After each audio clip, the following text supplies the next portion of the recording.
June 13th, 2025 meeting of the Climate Action and Sustainability Committee. Would you please call the roll? Oh, I don't have a. Councilmember Burt. Here. Chair Binker. Here. Councilmember Lou. Here. All present. Thank you. Do we have any public comment on items within the purview of this committee, but not on today's agenda? We do. Our first speaker is David C. Excellent. Welcome. Thank you.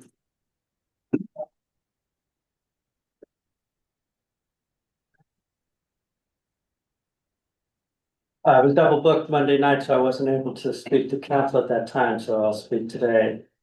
I wanted to thank the mayor, the vice mayor, and the city council for their resolution upholding Palo Alto values and protecting us against the current administration.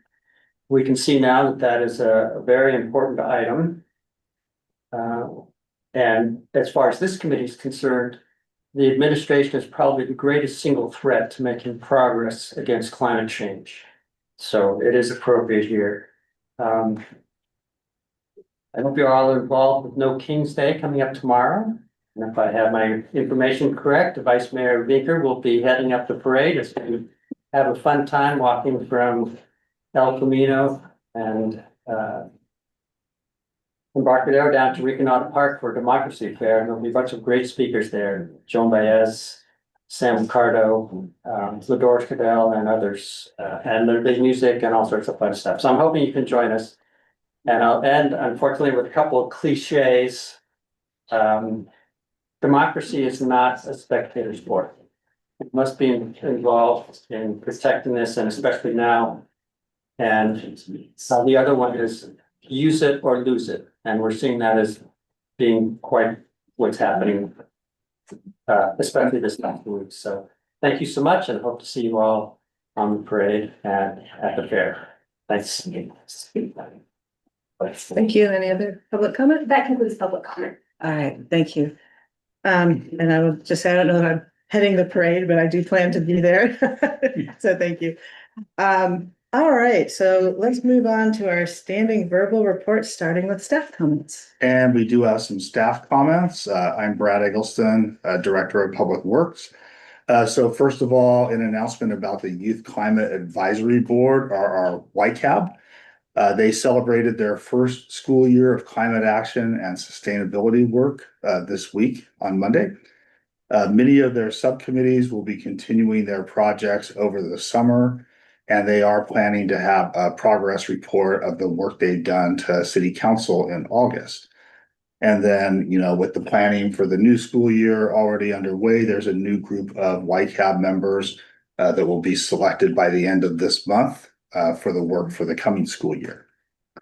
And then in addition to that, there were a couple items that committee members had raised questions about at the May Climate Action Committee meeting. One of those was about 120 volt heat pump water heaters in our programs. So just a little information about that to go through. The full service heat pump water heater program has installed 5 to 10 120 volt plug-in water heaters so far. So that's about 2% of our total installations there. The emergency water heater replacement program has installed 6 of the 120 volt. So that's about 30% of those installations to date. Our team has been monitoring field studies of the 120 volt plugins throughout the US and tailored our program guidelines to make sure we incorporate best practices so that customers with plug-in heat pump water heaters have enough water to fully meet their needs. So some of the standards that we incorporate in the Palo Alto programs are these.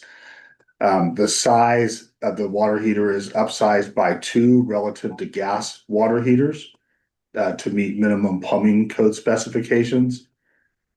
We recommend them for use for only moderate sized homes and small families.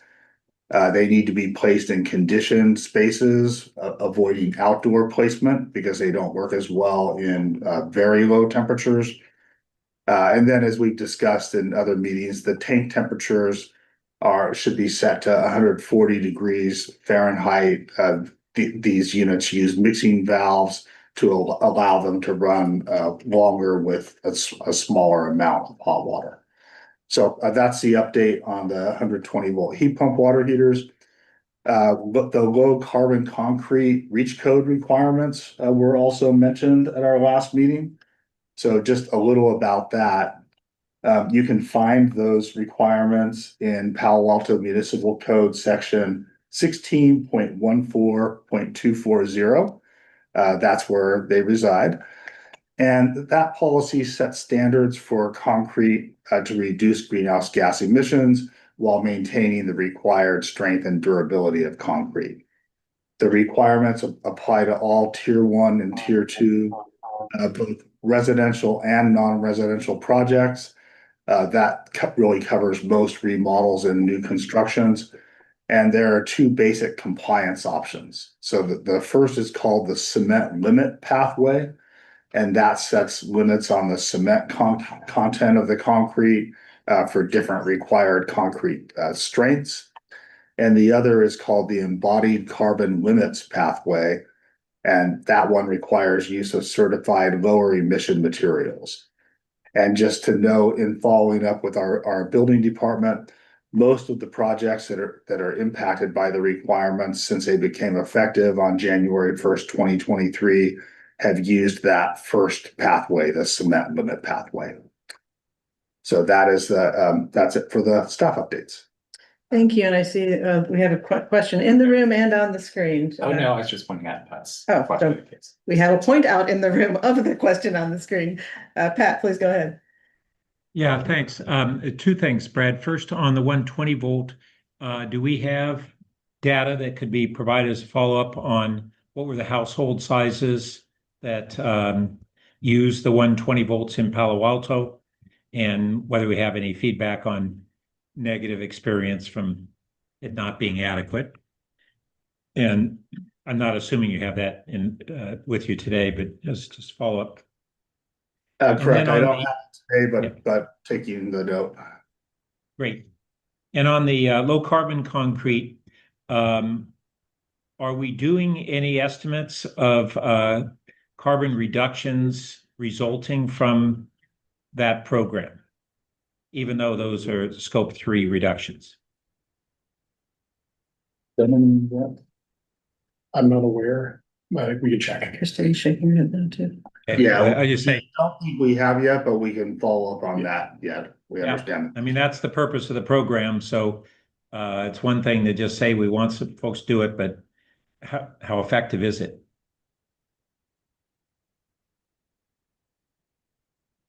Okay, thank you. Thank you. I'm excited to hear about the YCAB. So next generation, our second round, I guess. Is there anything we're doing to kind of assess how it's gone and tweaking the program at all, or how does that work? Yeah. Do you want to come to the mic so back in here?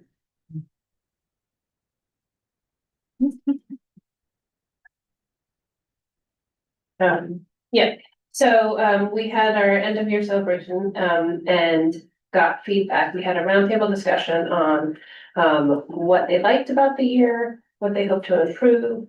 And then in addition, staff is meeting as well. And we have come up with a lot of different possible improvements for next year, including identifying ahead of time staff who are going to mentor the subcommittees and provide them more project ideas ahead of time to give them a little more direction.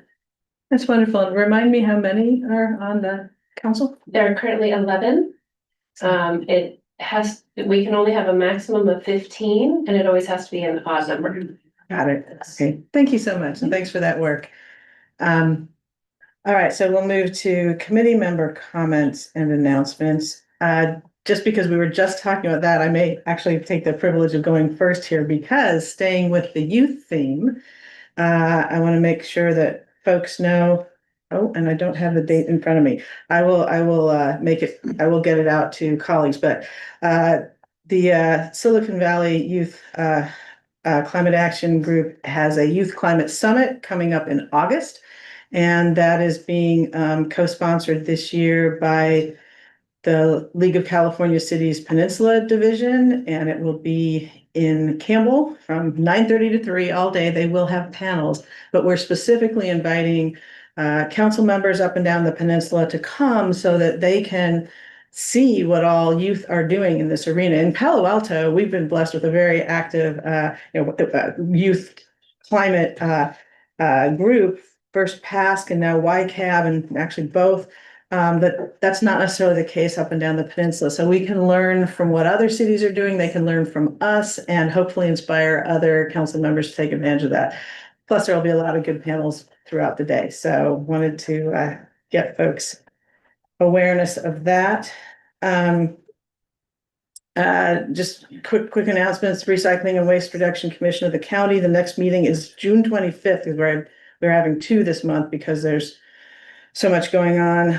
So if that's for folks who are interested in that, I can check out the agenda there. Last meeting was extended product responsibility rulemaking for manufacturers and the county's food waste program. Northern California Power Agency. There was a slight mention at Council Monday about the new line in. I don't see Alan here, but do you want to make any more announcements about that from staff? Oh, the new line in. Yes.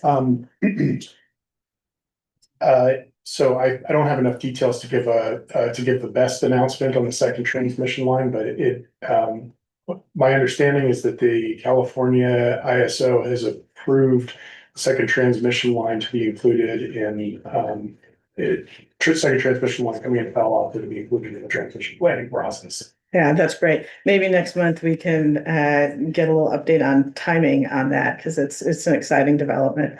And the next meeting of NCPA is June 26th.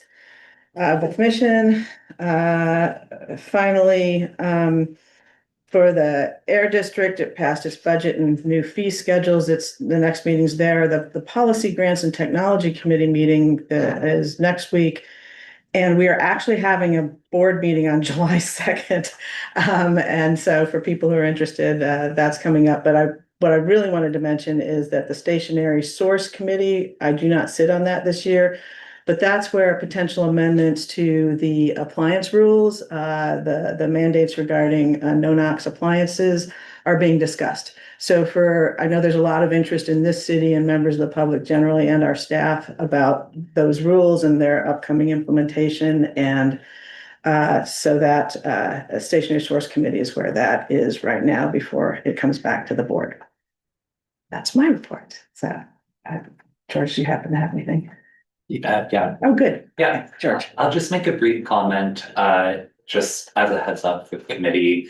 I recently had two members of the Palo Alto Student Climate Coalition attend my office hours, and they presented the arguments and current situation of SB 684, which is a bill that I think colloquially is referred to as make polluters pay. The intent is to measure monetary damages from the effects of climate change and then apply fines to fossil fuel companies. I think there are a lot of questions that still remain. And the status of the bill is uncertain. I think it was pulled from committee in April, so it's sort of in the author's court of whether they still want to try to proceed with any debate on this session. I'll keep an eye on the bill and alert the committee if I hear anything more from our Student Climate Coalition members or if there's any other material about the bill. I'd be happy to discuss it in a future meeting or in the context of policy and services legislative priorities. Great, thank you. And I'm also happy to have an offline. Thanks. I'm also happy to have an offline conversation with you about that. If that doesn't violate the Brown Act, we'll figure that out. But thank you for that. Pat. Yeah, just one update. At MTC, our planning committee today recommended approval to the board of what's called the Plan Bay Area 2050 Plus. And the plus means it's an update to the existing Plan Bay Area. There'll be a complete redo in the next couple years. But within that plan, it covers GHG reductions that would result from the strategies of the plan that are only attributable to MTC's actions. And so while they're only attributable to MTC's, they would have an impact on kind of the whole region and GHG reductions from transportation and related issues. And so I wanted to make sure that our staff was aware of that when we calculate projected reductions, what regional reductions from transportation would reduce the GHGs from inbound commute trips and outbound commute trips, et cetera. So I don't know how that will be calculated, and these are strategies versus policies and programs. So there's not meat on the bone on all of them. So that's another qualifier to this, but I want to make sure everybody was aware of that. Thank you. What's the timing on that, Pat? Well, it's being adopted right now, but the horizon is the next 25 years. Okay. I was just wondering when it was coming to the board, the full It'll board. be coming promptly. Okay, that's fabulous. All right, thank you. All right, so let's move on to our action items. Action item 1 is approval of schedule for 2025 Climate Action Sustainability Committee meetings. Mr. Eggleston, I assume you are. And a pretty simple staff report here, no presentation. Essentially with the committee's meetings on Fridays and trying to find dates that work well with both the committee members and staff. We're proposing these set of dates to represent the regular meetings for the rest of the calendar year. So you'll notice these are monthly meetings, except to accommodate the flow and amount of topics and reports that we're looking at so far. We're proposing to have 2 meetings in September. So just hoping we can get the committee's approval of this schedule.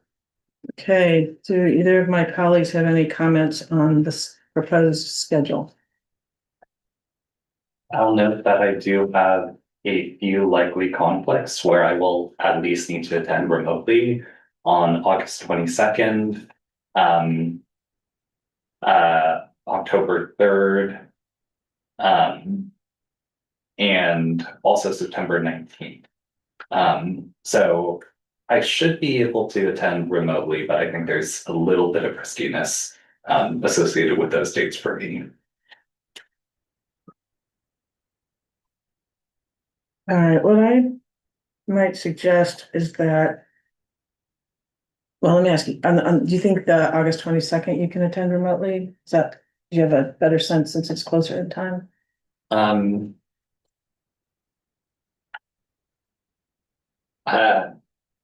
Yeah, I think I can commit to attending that one remotely.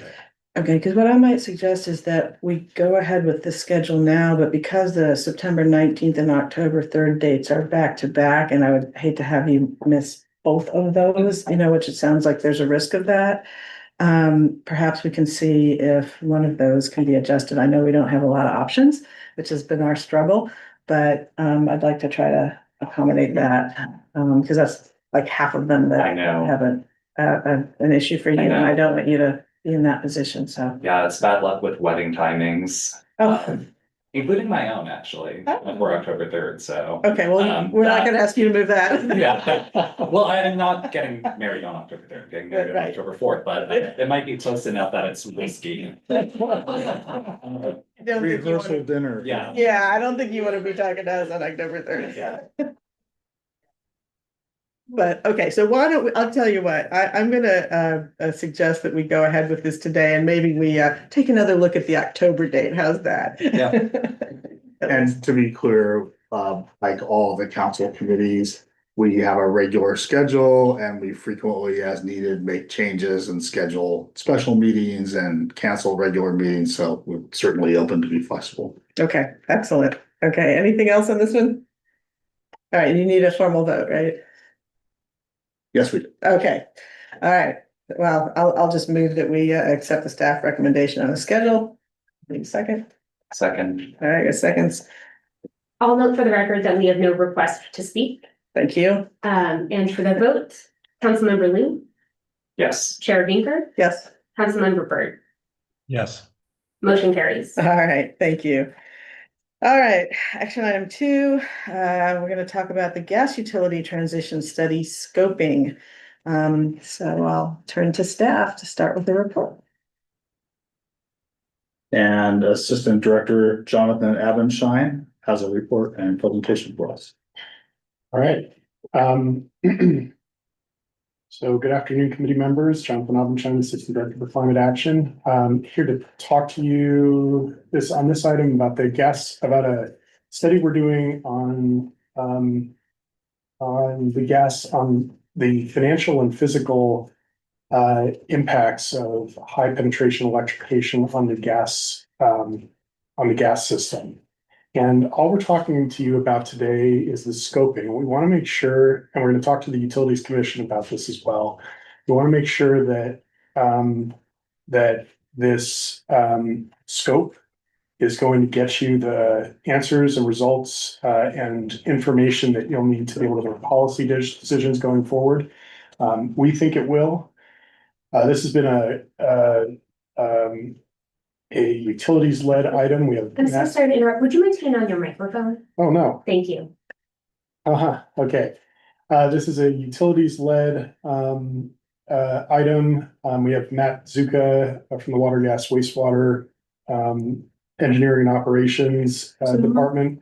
Is it, Who, excuse me, John, I'm not sure your mic is on, maybe it's. oh, that's more- funny. I Yeah, wonder if the battery The is. battery may be low. No, I think We good? I pressed it. it's on now. The light's on. I can hear him well. Fully. Is on. Yeah, I swear I pressed it a couple times. Yeah. And then it went off. Yeah, Go ahead, and I'm gonna. all right. It's not Yeah, on you for you, keep an eye Jonathan. on I it. want to note for the record that it's Friday the 13th. Yeah, I know.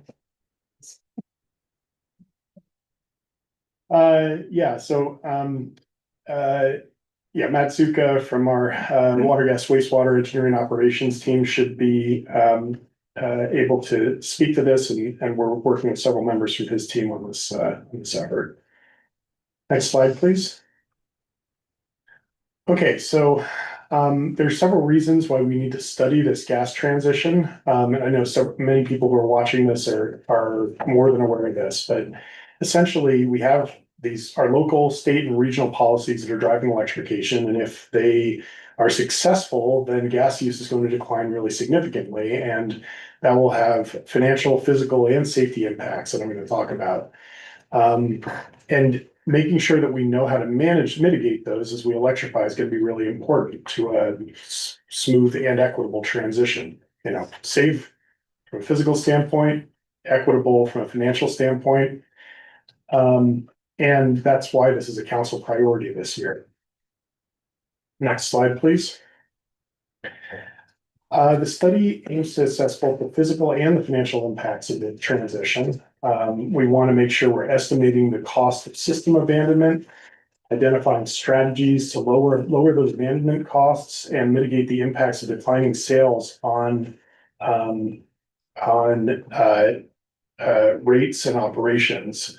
And by making sure we keep funding for operations, we keep the system safe during transition. Next slide, please. This slide gives an overview of the planned study outputs. And the study, so essentially it'll give us the data that we need to understand how electrification is going to affect gas utility costs. It'll talk a little bit about the cost impacts to other utilities in the general fund. So we'll talk about that in a minute, but essentially what can happen here is that you have certain fixed operational costs that the allocation of the gas utility may decline, decreasing the gas utility's costs, but the actual operations will need to continue. And when those are shared with other utilities, those costs might get shifted. We're going to talk a little bit about, we're going to look at the ways that declining gas sales and changing operation costs might end up affecting some customer groups differently than others. and also the cost of abandoning parts of the gas system. And we'll use this to develop some strategies to manage the transition safely and responsibly. Next slide, please. So to understand these different futures, the study involves modeling 4 stages in the electrification transition, representing from a 20% reduction in gas sales up to an 80% reduction in gas sales. And that's primarily through the replacement of gas space heating and water heating with electric alternatives, since those uses represent 70 to 90% of gas use in Palo Alto. But it excludes electrification of large medical and industrial buildings. And this, I think it's important to state here that this study is not a statement of what our goals are or what we think the future is necessarily going to bring. It's a study of several different scenarios. And the medical and industrial uses are ones that we don't really have a sense of how to model. They are the largest and densest uses, and they're going to have the least impact on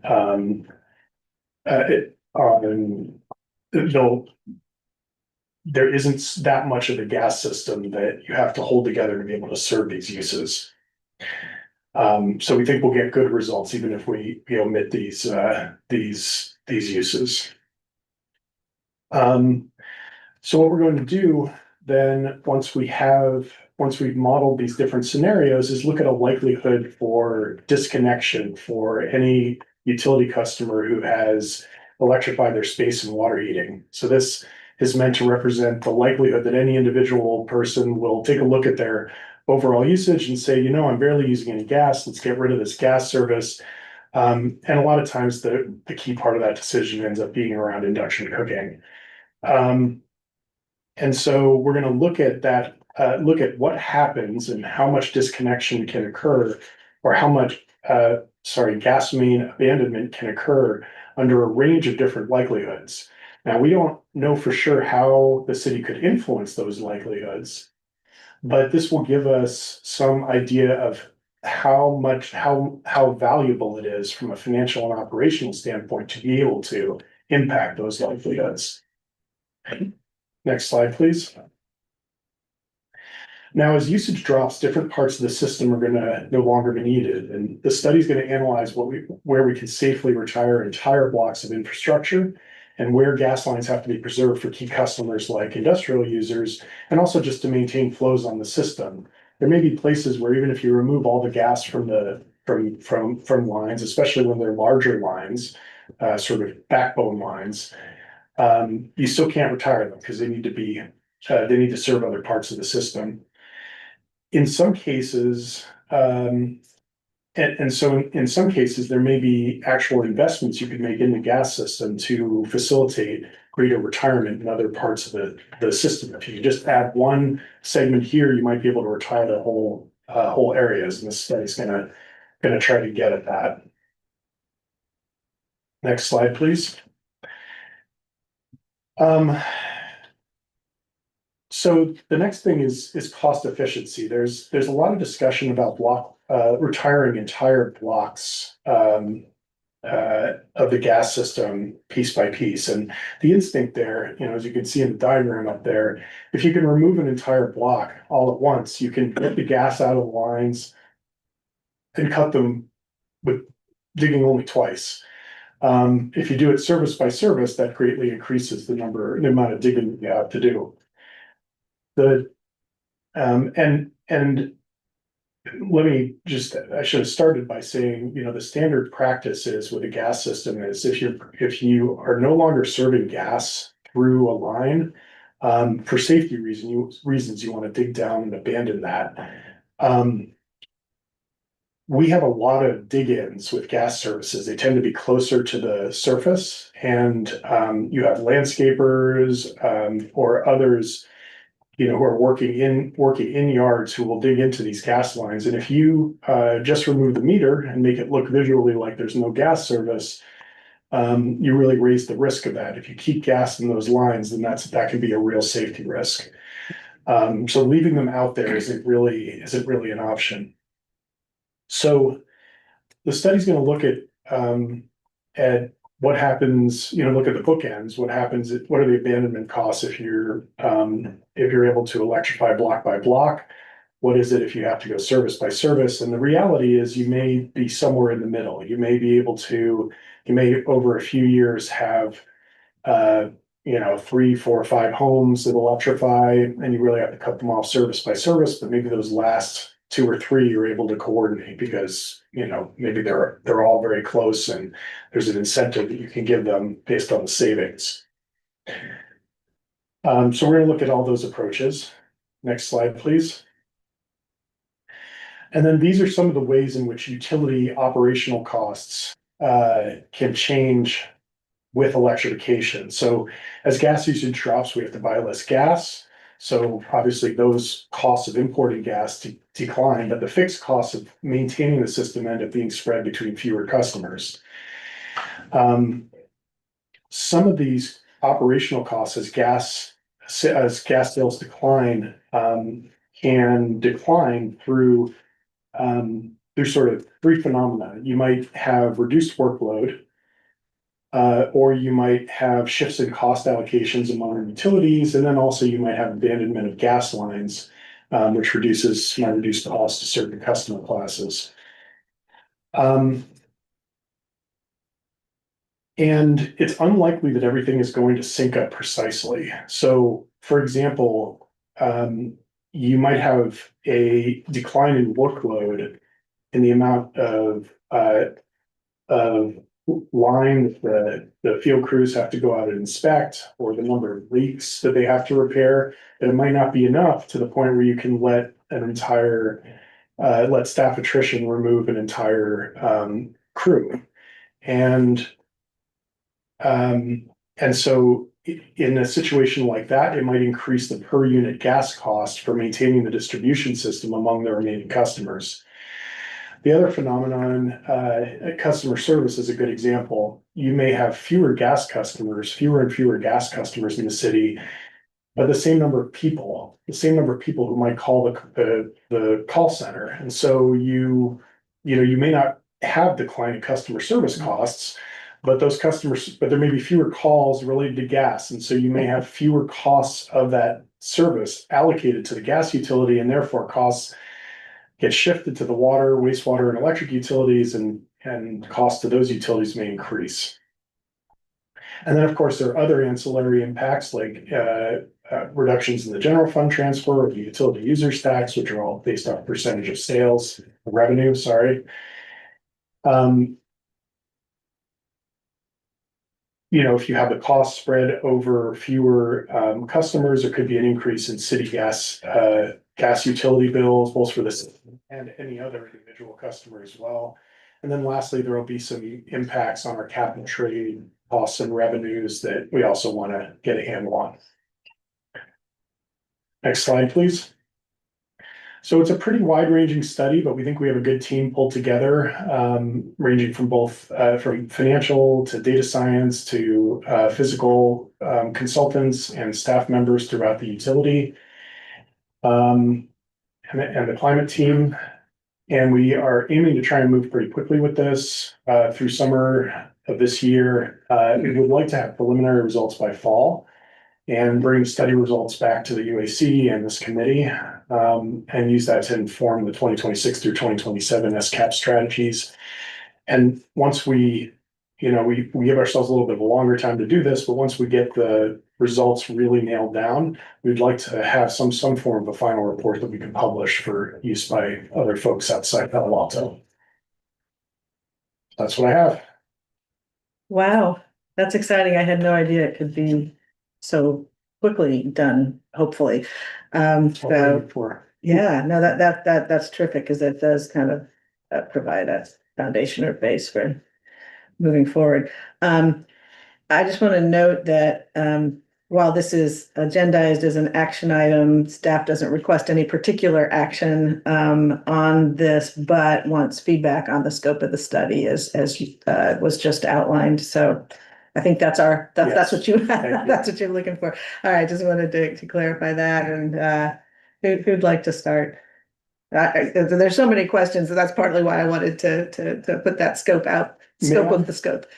So, sorry, I neglected to talk about the feedback from the working group. We met with the working group on Wednesday and talked about both this item and the next item. And we had a lot of very robust questions about how I think a lot of the questions really focused on how we could do things like affect the likelihood that people will choose to retire their gas systems. Ways, questions about whether the study reflected actual goals.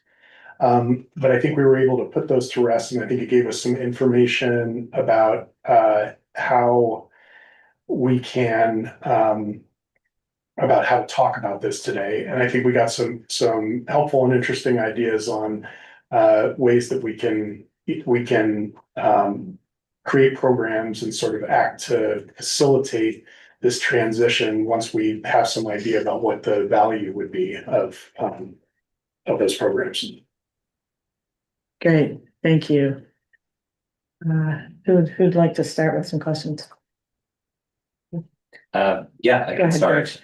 I think the direction and the approach are great. I really appreciate the timelines, and I also appreciate the clarifications that you just made. I think I had some similar questions, but I just want to be very explicit because I maybe am still a little bit confused. So we are in this study just measuring or estimating the impact for large scale gas disconnections on the system. When you were talking about the working group giving feedback about how to incentivize people and how such a program could actually work, that's going to be outside of the scope of the study, right? That's right. Great.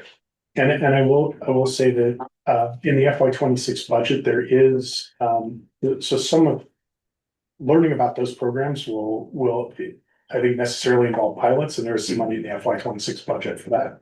Okay. And I think on the point of being more goal oriented from the working group, one thing that I'm still curious about is laying out a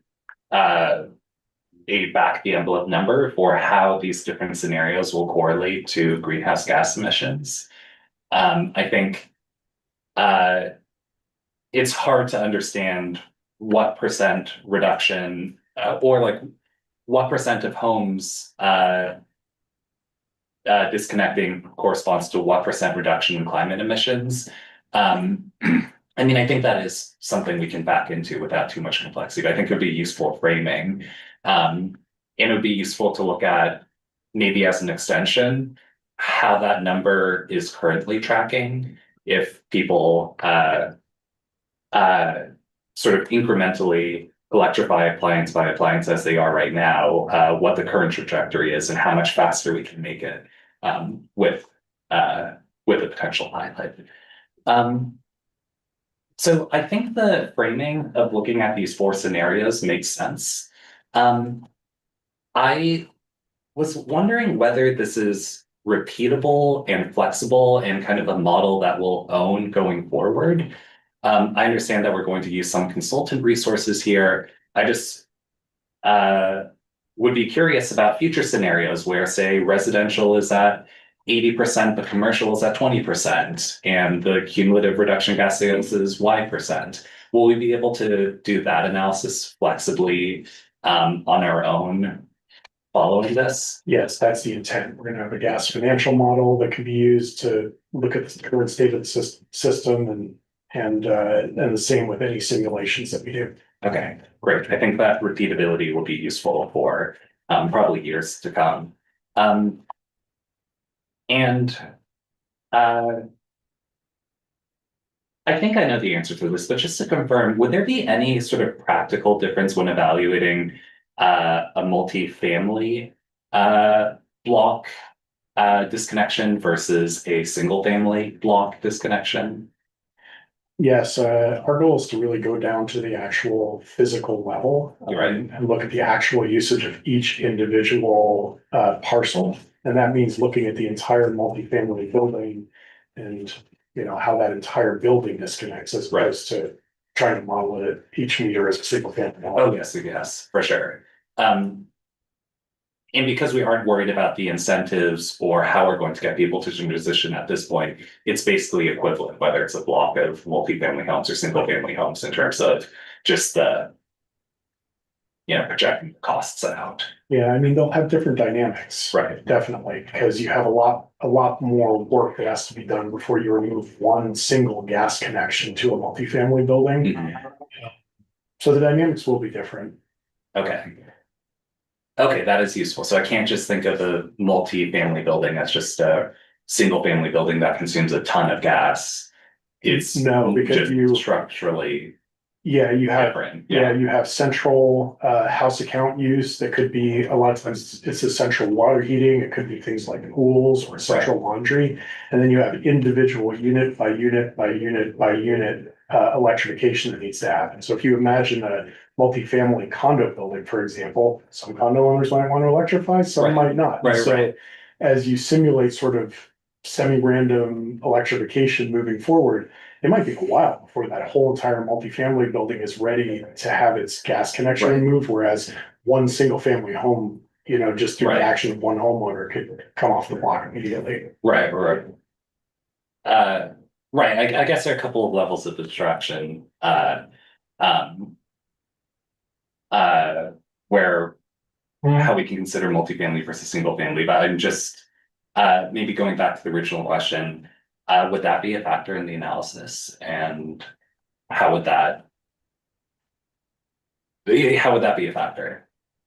Yeah, I think I think maybe a way to frame it is that the multifamily buildings have different impacts on the physical system versus the financial system, whereas a single family home has a similar impact on both Right. physical and financial. Right. When a single family homeowner cuts out all their gas use, you now have one less connection on the system and you decreased one home's worth of gas, you know, from your operational, your revenues and then also your operational costs.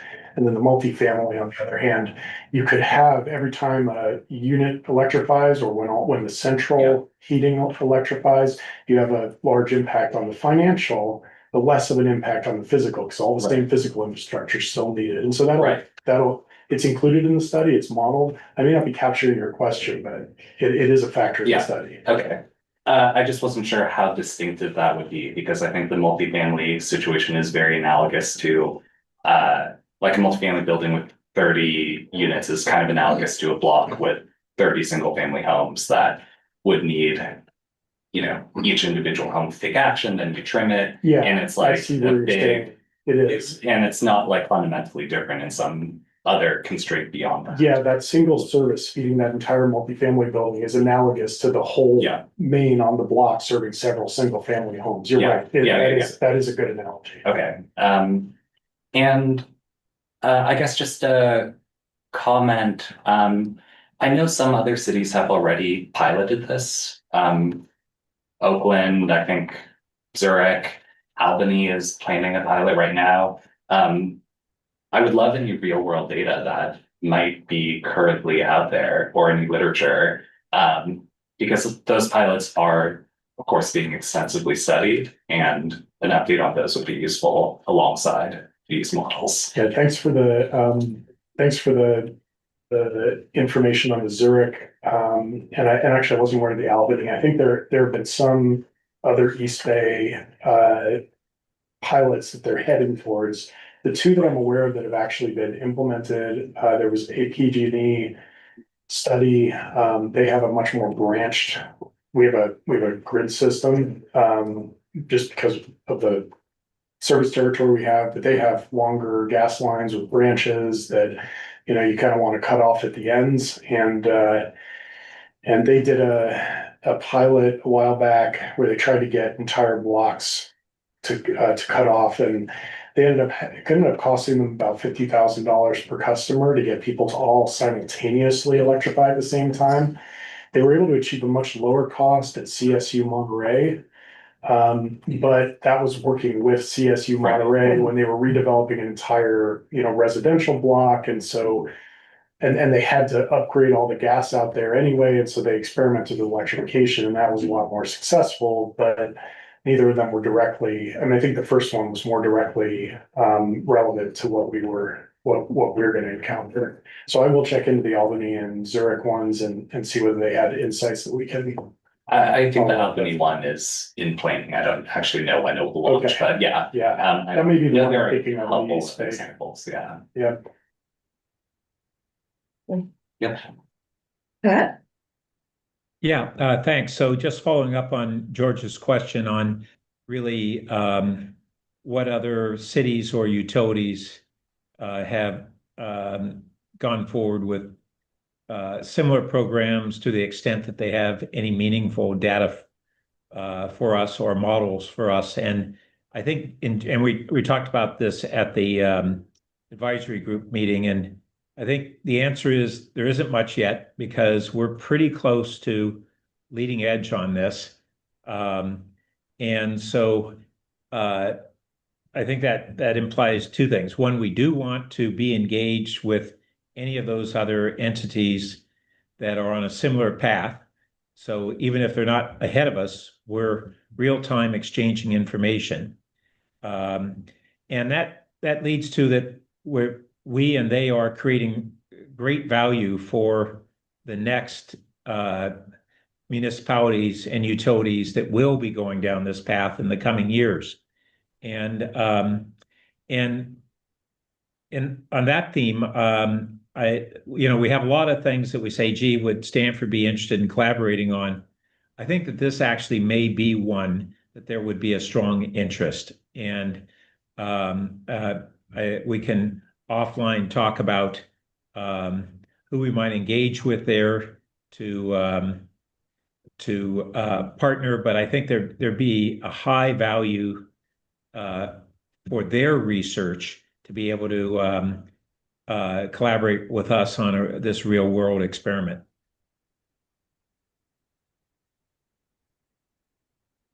That's it for me. Great, thank you. Just a couple of questions at this point, although I'm really eager to have the next discussion after we get the study back. One is on the slide 5 where we talk about the electrification scenarios that you're modeling, and it's also in the staff report, and talking about excluding medical and industrial electrification. So that then inherently states that even under scenario 4, which is the 80% reduction, which is 100% residential, 100% commercial, that last some chunk, some undefined chunk is here it's modeled as 20% would be that medical and industrial or whatever's left over. So my question is, then I guess it necessarily excludes the cost of retiring the entire system.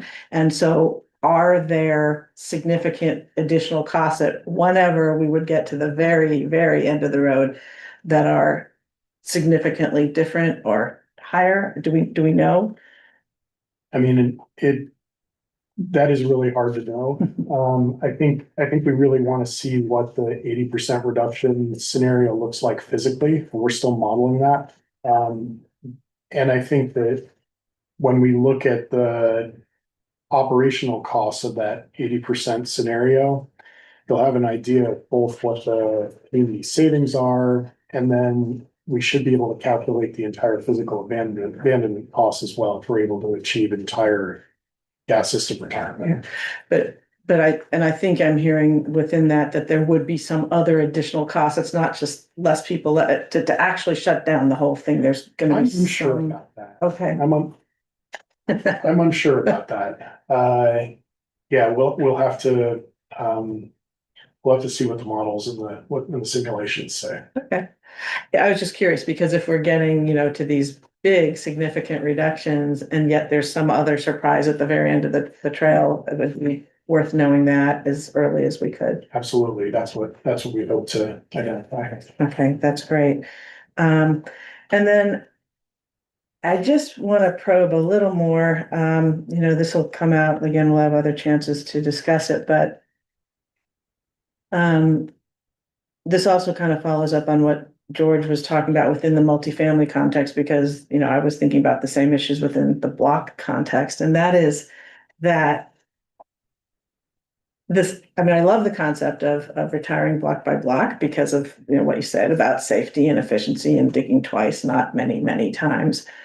But I'm just curious how one can model out, or if the pilots that in these other places give us any glimpse into how likely that is in the, or, how far into it we have to get, because I just, you can imagine there's going to be the early adopters who aren't going to want to wait for the last holdouts. And so at some point, there's some kind of tipping point where I guess peer pressure or something, would hopefully get those last holdouts. But seeing as how you pretty much have to have 100% consensus in an area, it doesn't strike me that we're yet as a culture and a society kind of mentally there. And, well, obviously we're not, but like that seems like we're not super close to it either. So a lot of modeling around the block retirement, I guess worries me, because I do want to get people there. And I think the way to get them there is to have more of these individuals and more and more and more sprinkled around. Like I could see us getting,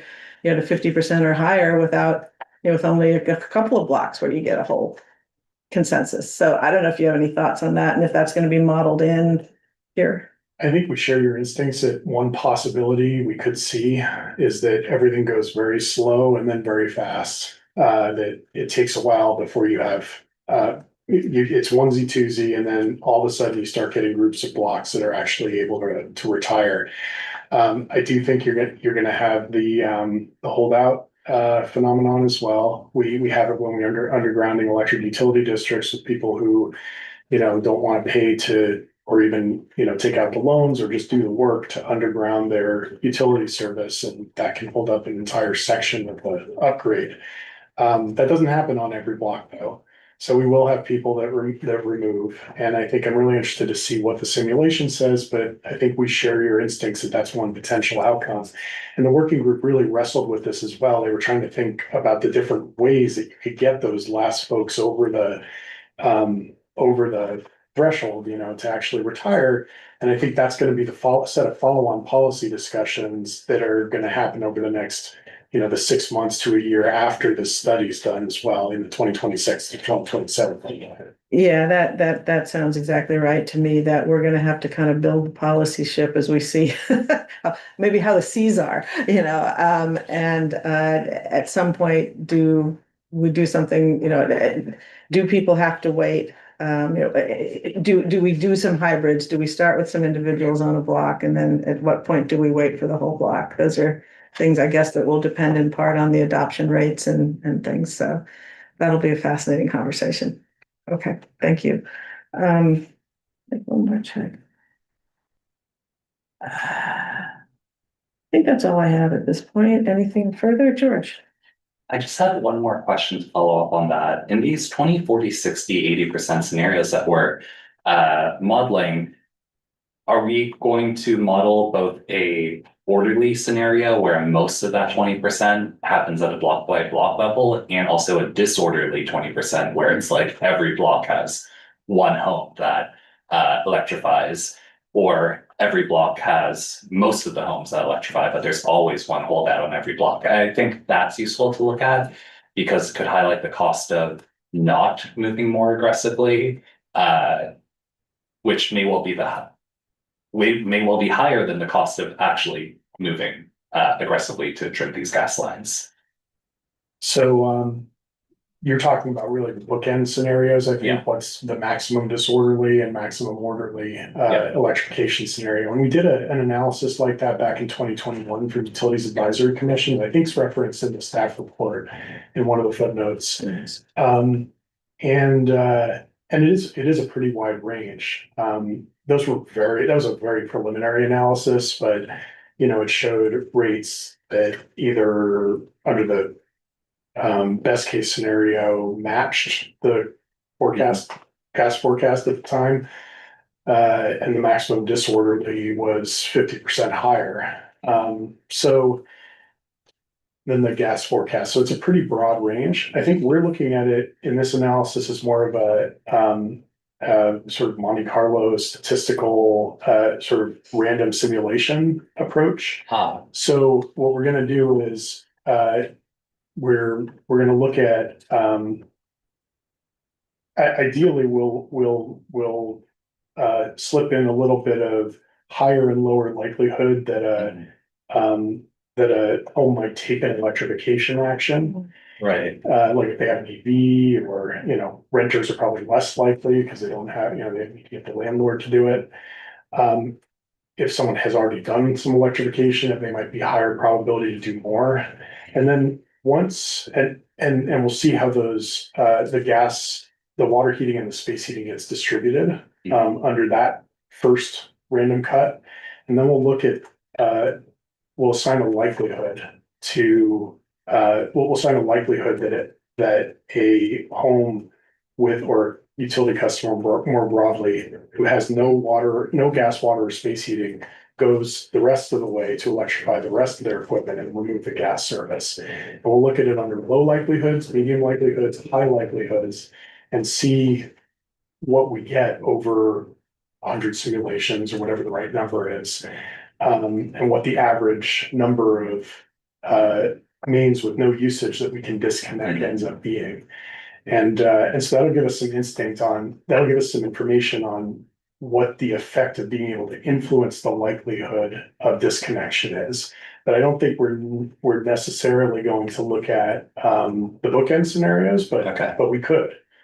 If we hear strong feedback from the committee on that, I don't think it's a big addition. Right. I think actually the way you explained it does make me rethink that, how that was framed, but it does give me another thought, which is that council can decide how orderly or disorderly this transition is. We can decide if your block is 70% electrified, that in 2 years we're removing, as a policy, gas from your block.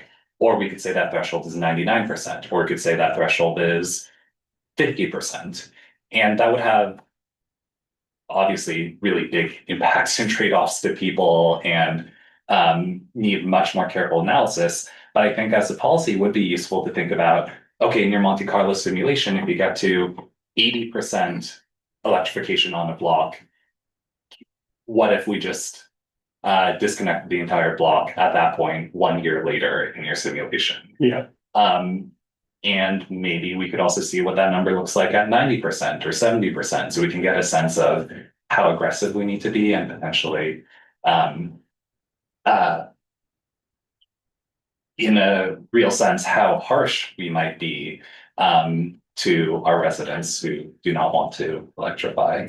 I think I think some of the concepts that you're laying out are some of the tools we might be able to use to influence that likelihood, or to make it 100% and under certain scenarios. So I think the analysis will give us the information we need to model those sorts of policy options and other sorts of options as well. I think that's probably the second phase. It's probably 6 months to a year as we talk about ways that we might increase the likelihood, or make it absolutely 100% likely, of people disconnecting under certain scenarios. I just don't know that we're going to have all of the different potential tools that we might be able to use to do that available to us to model in this report on the timelines that we're talking about. Okay. Model on this analysis on the timeline. Okay, thank you. So the first analysis will be semi-random and not make strong assumptions about actually block by block trimming, and then we'll have more different policy options that council can evaluate with this model later. Yeah, I think that'll be part of the 2026-2027 work. Okay, thank you. Yeah, those are the difficult policy discussions that I was alluding to a bit ago. I think that we're going to have a lot of interesting things to decide as we watch the patterns of abandonment and discontinuance of gas service. And I appreciate in the staff report talking about some of the tools we would have for this, the strategies, including funding, encouraging disconnection, incentive programs, rate design, block level electrification initiatives, all of that. That's all going to come down the road. And I think we're going to have some very interesting discussions about that. I was, just to follow up on that quickly, I was assuming that the patterns of discontinuance of service, the sort of random ones or the block ones, that a range of those patterns would be considered in your analysis, and that and I guess you were talking about, so I wouldn't necessarily say just the bookend ones. I would like to see that, but boy, you get pretty multivariate pretty fast. It's a good thing we've got some pretty powerful computing these days. So all right, you're nodding, so I think that is happening. Okay, well, I am eager to hear any public comment on this item. Madam Clerk, do we have any? Yes, we have one request to speak. Our first speaker is Stephen R. And I think we have another in the room as well. And we'll start with order. See the cards. Okay, They're overlapped. okay, please go ahead.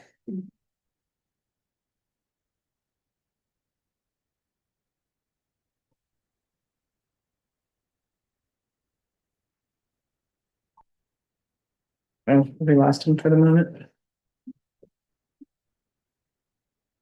We've lost him for the moment. Stephen, you should be able to unmute yourself. Yeah, I thought you were gonna work with one person in the room first. Yeah, hi, this is Steve Rosenblum. A very interesting discussion. I'd like to make a couple of comments. One is about the industrial users. There's an assumption there that there are industrial uses that cannot be switched. And I would like to have that assumption looked at very carefully, because if it's just a matter of heat, there are plenty of ways of replacing natural gas as a heat source using either electric heaters or heat pumps.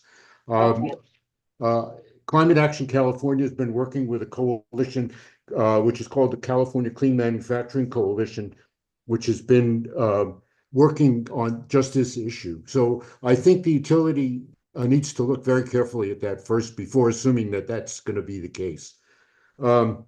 Second point about this issue is that these remaining few gas customers should not assume that the rest of Palo Alto ratepayers are going to be happy with subsidizing their use. So they're going to need to assume that their gas rates are going to go up very quickly as the cost of maintaining, the fixed cost of maintaining the system will fall completely on them and not on the rest of the users.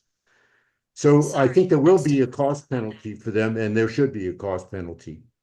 Then with regard to the residential users, I think, that's a much more difficult problem because there are many small users.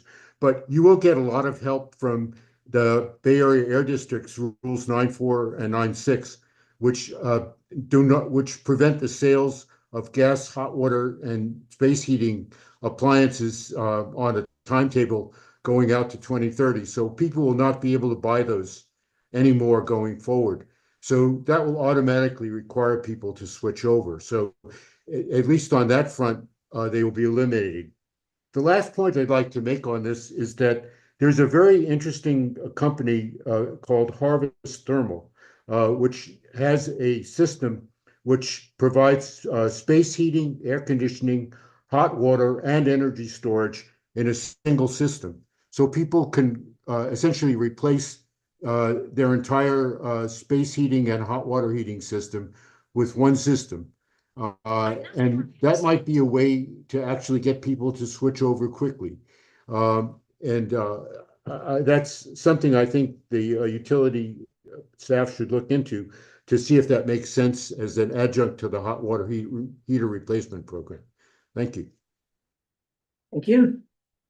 Our next speaker is Tom Kay. Well, thank you for. Would you kindly use the microphone? That way Pat can hear you and others online. Thanks. Hi, thank you. I'm Tom Cabot, a former Palo Alto Utilities employee for 30 years.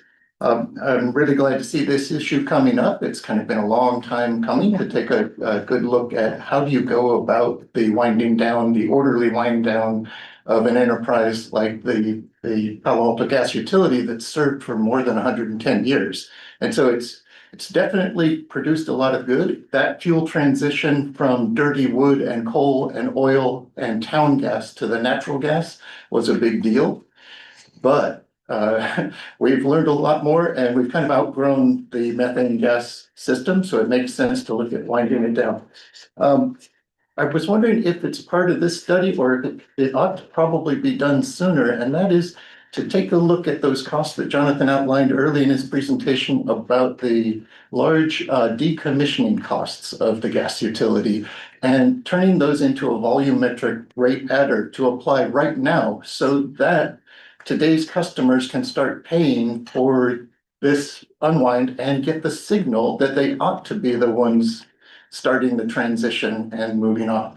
If we continue to hide the cost of decommissioning the system from the remaining customers, of course, they're going to be incensed when their rates take off like an asymptotic rocket towards the end. So it kind of makes sense to estimate those costs and allocate them now into volumetric charges for the customers, and then people can escape them by participating in the electrification revolution.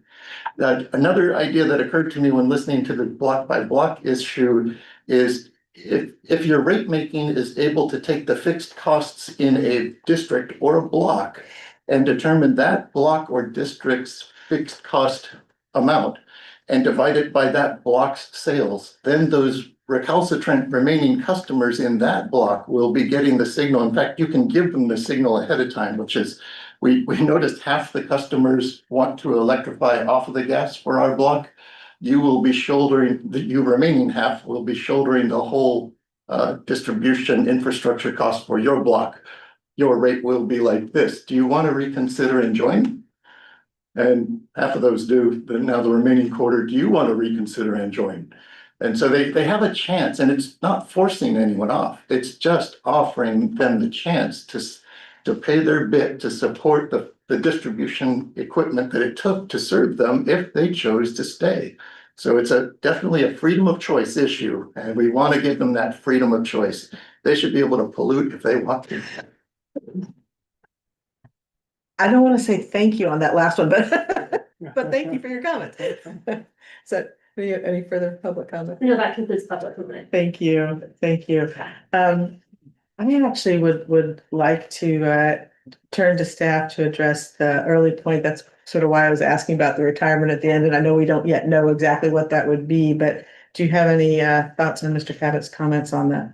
I mean, just also first note that we're not assuming that industrial users, just going to the first commenter, we're not assuming we won't be able to decrease gas use with industrial and medical users. We just don't know yet how to do that. We have some additional work that we'll need to do, and so we just didn't know how to model it.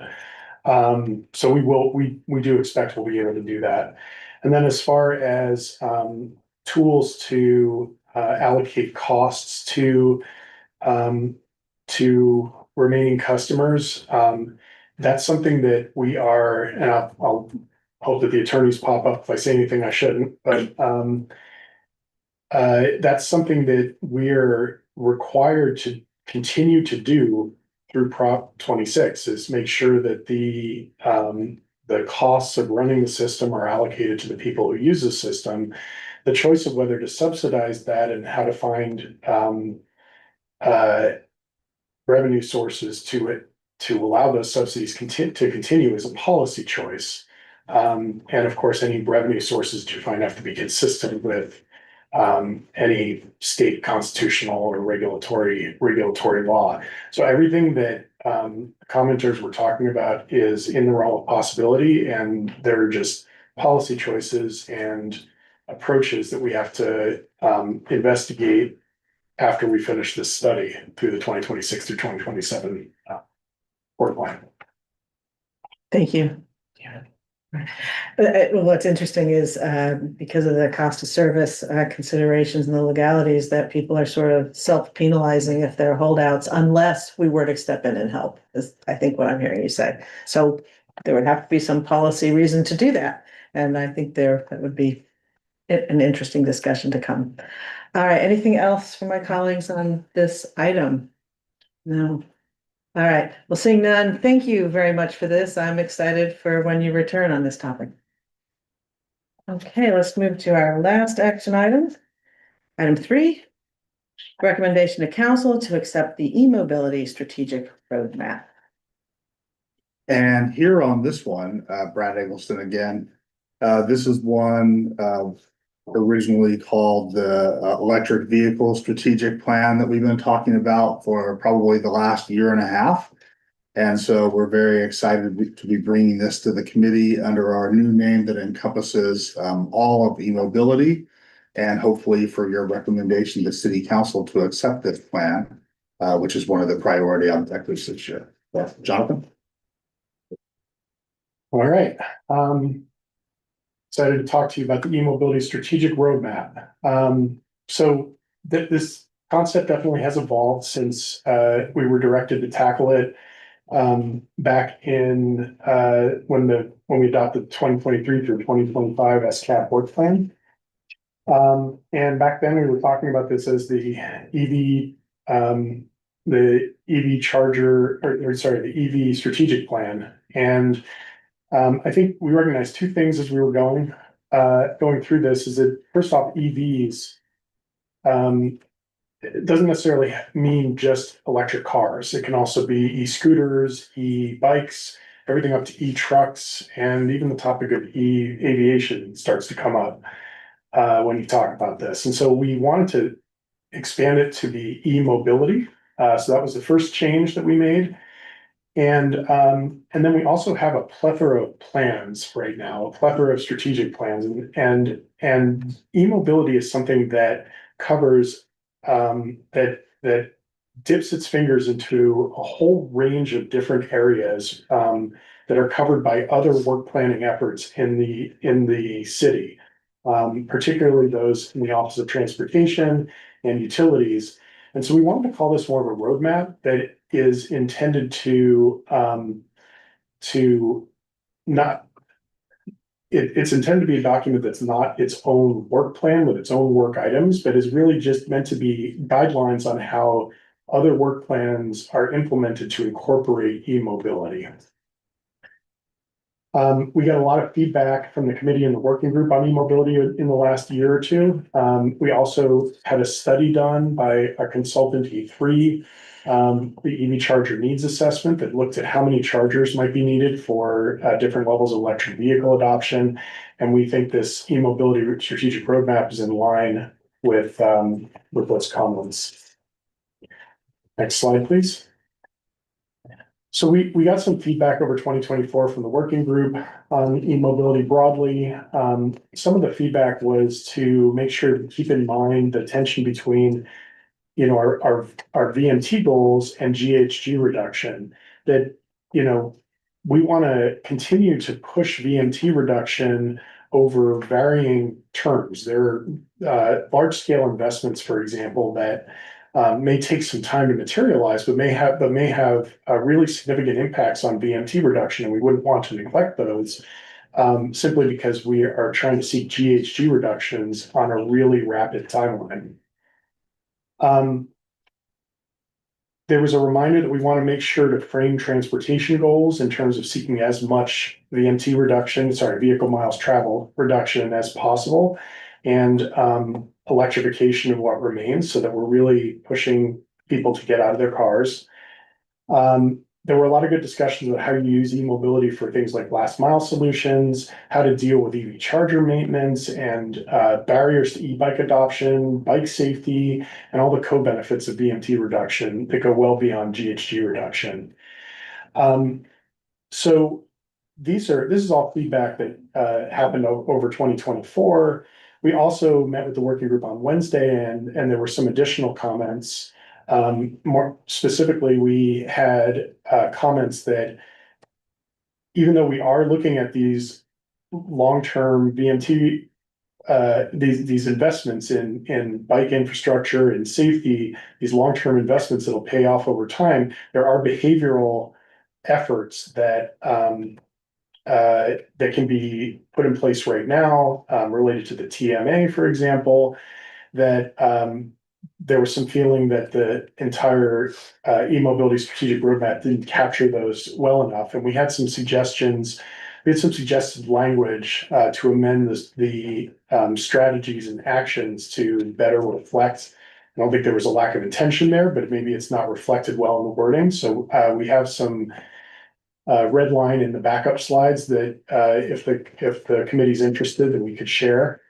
And then there was also we also created some red line related to another comment we got, which was trying to be more explicit that when we're trying to get EV chargers, or we're trying to cost efficiently get electric vehicle charging into multifamily buildings, that cost efficient means more than just, the lowest cost chargers. It also means trying to configure the installation so that you avoid or minimize the need for transformer upgrades or panel or switchgear upgrades. And that was definitely there was an intention there that be included. And we have some red line that we could show you if you would like to incorporate it to incorporate that into the roadmap strategies and actions as well. But there was general support for the direction we're headed with the roadmap. This has been something we've been working on for a long time, the great partnership between Office of Transportation and utility staff. Next slide, please. So again, this shows the long background that we've had on this effort. We had the policy guidelines for an EV strategic plan adopted back with the work plan in 2023. And over the last year and a half, or 2 years, a year and a half, we brought a consultant on board. We did the charger needs assessment. We had several discussions with the working group and the committee on this topic, and we are here at the end of the line. This is a council priority to get this done by the end of the year, and we're hoping we can get your recommendation for council acceptance today. Next slide, please. This just summarizes the overall intent for our SCAP transportation goals to provide context. In the SCAP itself, we do talk about this need to reduce vehicle miles traveled first, and then reduce emissions for the remaining VMT. So that is a baseline for this roadmap. We did a co-benefits analysis when we did the SCAP that talked about the value of things like reducing local air pollution, reducing traffic congestion, reducing, and the health benefits of active transportation that are important co-benefits in addition to the greenhouse gas reductions. And then what's new, I think, in this roadmap is the discussion of how e-mobility and traditional VMT reduction solutions are really interrelated. This is also included in the goals and key actions in the SCAP, but I think we try to really be explicit here in the roadmap that small EVs like e-bikes and e-scooters can enhance transit use by solving those last mile problems, and that shared vehicles can expand access to electric vehicles when people aren't ready to buy them right away. And an example is the way in which Patna has been experimenting with providing loaners of bikes and e-bikes to employees who want to try out transit. That gives you access to an electric vehicle without having to make the full commitment. And there are a lot of rental programs in the area that are starting to come up as well. Next slide, please.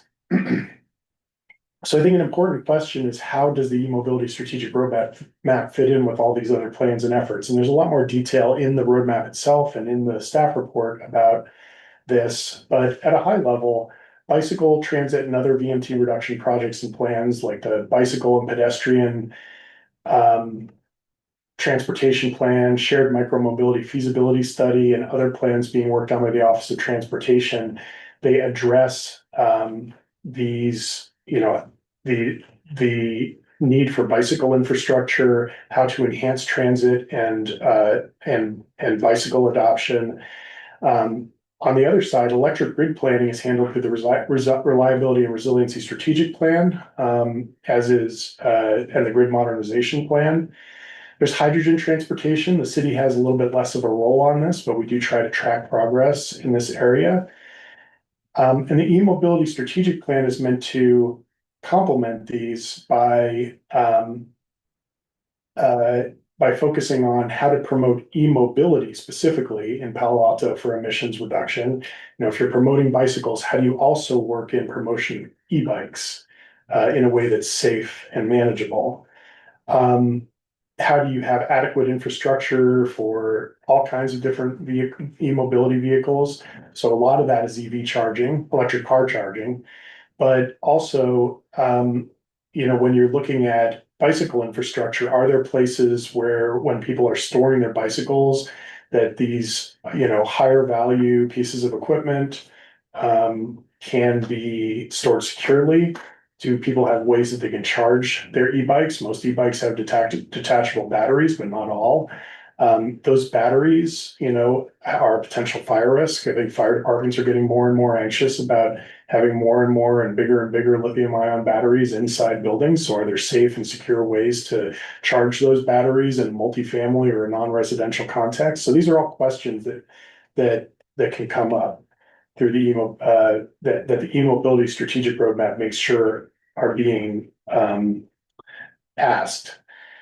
And then how do we make sure that we're using e-mobility to enhance active transportation and public transit efforts? And conversely, how do we make sure that e-mobility plans are aligned? An example of that is if you want to put in curbside charging, for example, are you making sure that that curbside charging is staying out of things like bike lanes or future planned bike lanes? And then lastly, it's questions like, how do you make sure that you're integrating electric grid friendly solutions into e-mobility programs? So, you know, you make sure you're not creating electric vehicle programs that are just going to go out and put the highest capacity chargers wherever people want a charger. You're making sure that you're using managed charging and other strategies to reduce the impact on the electric grid. So again, this roadmap does not have its own plan, but the strategies and actions would guide the 2020 current work plan and the next work plan's tasks. And I will just say that one of the attachments to the report included some potential work items that we're considering bringing forward in the 2026 through 2027 SCAP work plan, and would welcome any feedback on those. Next slide, please. So the e-mobility strategic roadmap has 5 major strategy areas, and this slide summarizes the focus for each of the strategies. So strategy 1 is really on promoting e-mobility broadly. 2 and 3 is focused on the e-mobility infrastructure itself, both on-site and public and shared infrastructure. And then strategies 4 and 5 really focus in on how you coordinate with those active transportation, transit, and electric grid planning processes and make sure that e-mobility is really well integrated with them. Next slide, please. So we're really hoping for your recommendation tonight to move forward with this strategic roadmap. And if we get a positive recommendation, I think we'd move forward to council in August. And through fall, we make sure our existing programs are aligned with the roadmap. We believe they are. Any proposals for new programs, we would make sure we're aligning them with the roadmap. There are likely other relevant stakeholders we want to be able to review this roadmap with, and then we want to integrate any work items. We want to make sure that it's built into the 2026 through 2027 SCAP work plan. That's all I have. Well, terrific. Another exciting item, and I'm trying really hard to resist the urge to ask you to say Palo Alto's plethora of plans 3 times fast. I missed that. I got that alliteration in there. Thank you. You did. Let's turn to public comment first. Do we have any public comment? Yes, our first speaker is David C. Excellent, welcome.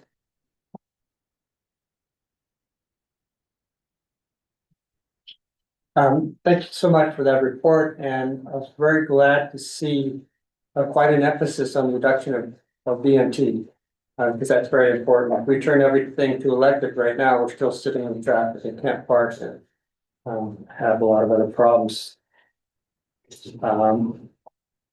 Palo Alto has this great bike and pedestrian plan coming up, and we're one of the most bike-friendly cities that I can think of. And the city does zero to promote this at any of their events. Not the summer concept series, not the chili cook-off, not at any of these things. This should be ubiquitous in every uplift local announcement. You know, bring your bike, get a free ice cream cone at the chili cook-off. Just over and over again on every announcement that goes out for any event. I mean, just look at Mitchell Park on any weekend. You can't park there. And there's no announcement. There should be, you know, for all the soccer kids and all the other events, it should just be commonplace. And you think it would be by now because Palo Alto's been at this for a long time. But it's a great missed opportunity for a mode of transportation that doesn't require any infrastructure in terms of vehicle charging or anything else. We do have to up the bike parking and security, but that's been overlooked for a long time and should be a really easy thing to implement. Certainly include in this plan, but even ahead of the plan and get going to realize what we already have, the infrastructure we already have in place and the opportunities for using that. Thanks. Thank you. That concludes public comment. Thank you. Okay, I'll turn to my colleagues. I was trying to tell if that was a hand raise, Pat. Yeah, there it is. Please go ahead. Oh. Did we lose Pat? Looks like it. Yes. Maybe the wrong button. Yeah, I think you probably hit the wrong button moving forward. Okay, well, George, why don't you go ahead while we wait for Pat to reconnect? We still have a quorum. I think overall the plan makes sense and is appreciated. The acknowledgement of the many different kinds of e-mobility and the many kinds of e-mobility users and use cases is great. And I think micro-mobility, having an emphasis on that is great. Just to confirm my understanding, safety considerations for e-mobility would largely be in the safe systems and bike and pedestrian plan. Is that right? That's right, and that was an important thing that the working group brought up as well. Okay. I'm trying to think how explicitly our safe streets and BPPB acknowledge e-mobility and unique risks of e-mobility on safety, whether that's the relative quietness of electric cars or whether that's e-bikes that are effectively motorcycles that we hear regularly about from the community. I am not sure if there's a small blind spot here where, of course, we consider many aspects of safe streets. We don't take an explicitly e-mobility lens to it. So I'd be curious if there are any reactions or if that characterization feels right. I will say preliminarily, based on my conversations with transportation staff, that the issue of overpowered e-bikes is included in those plans. There may be other safety issues that you're right, we may not be in touch with. Just wondering, Yes. do you want to talk about any of this at all? Sure. Okay. Hello, I'm Ria Hitchford. I'm a chief transportation official as of last Monday, so I'm still kind of onboarding. But e-mobility, e-bikes are included in the bicycle pedestrian transportation plan. As you know, the safety action plan was adopted last week. And I haven't read the whole thing, but there are expressed concerns about the mass of EVs and the fact that they're heavier than other vehicles. And so I don't think that was really addressed. I think that we were looking more at the high injury collision, but it is something that is on staff mind as we think through these issues as well. So we'll be exploring that a little bit more as well. Yes. And of course, I understand that if there is an emergent serious safety issue that we can address it. after the adoption of the BPPP and safe systems and all of the, and this and all, and that we always have that flexibility. So I appreciate that. So I appreciate the point of how this roadmap aligns with multifamily EV charging and the e-mobility pilots. Are there any speculations or shortlists of how this would inform any other priorities we might have for 2 years from now? Or was there anything else that we thought this plan informs that we could prioritize for next year? Aside from what's included in the attachment, is what you're saying? Is there more than, is there likely more in the future than what we've listed there? Yes. Absolutely. That's only the starting point, I think, for efforts to follow this roadmap and achieve our greenhouse gas reduction goals. Those pilots are not going to be enough. Right. I guess I see the big picture of the roadmap and I see what's happening in next year, but I guess I'm not sure how the roadmap informs what will happen in 2 years or 3 years quite yet. And I think that would be an important feature of the roadmap, but it's not obvious to me. So how, can you help unpack that? Sure. So I think when we bring forward the 2026 through 2027 work plan, because that's our time horizon right now, if that work plan doesn't adequately address what we should be doing, what you think we should be doing in e-mobility, or what the community thinks we should be doing in e-mobility over the next 2 years to align with this roadmap and this sort of vision for the future, then we'll need to put our heads down and sharpen our pencils and figure out how to improve on the 2026 through 2027.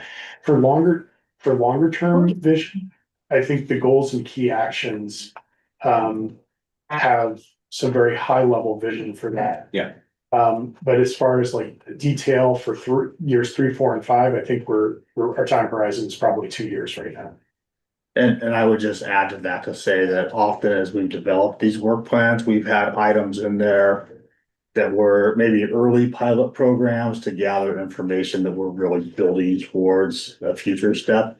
So we may strategically be thinking ahead to something that might come in 3 or 4 years and build a preliminary step into the upcoming 2-year work plan that we'll be working on. Okay, I suppose when we review that work plan, I'd appreciate, a broad set of projects or concepts of what feasible, like short, medium term actions look like. Because I have a couple of ideas, but I still want to would appreciate staff's recommendations or thoughts on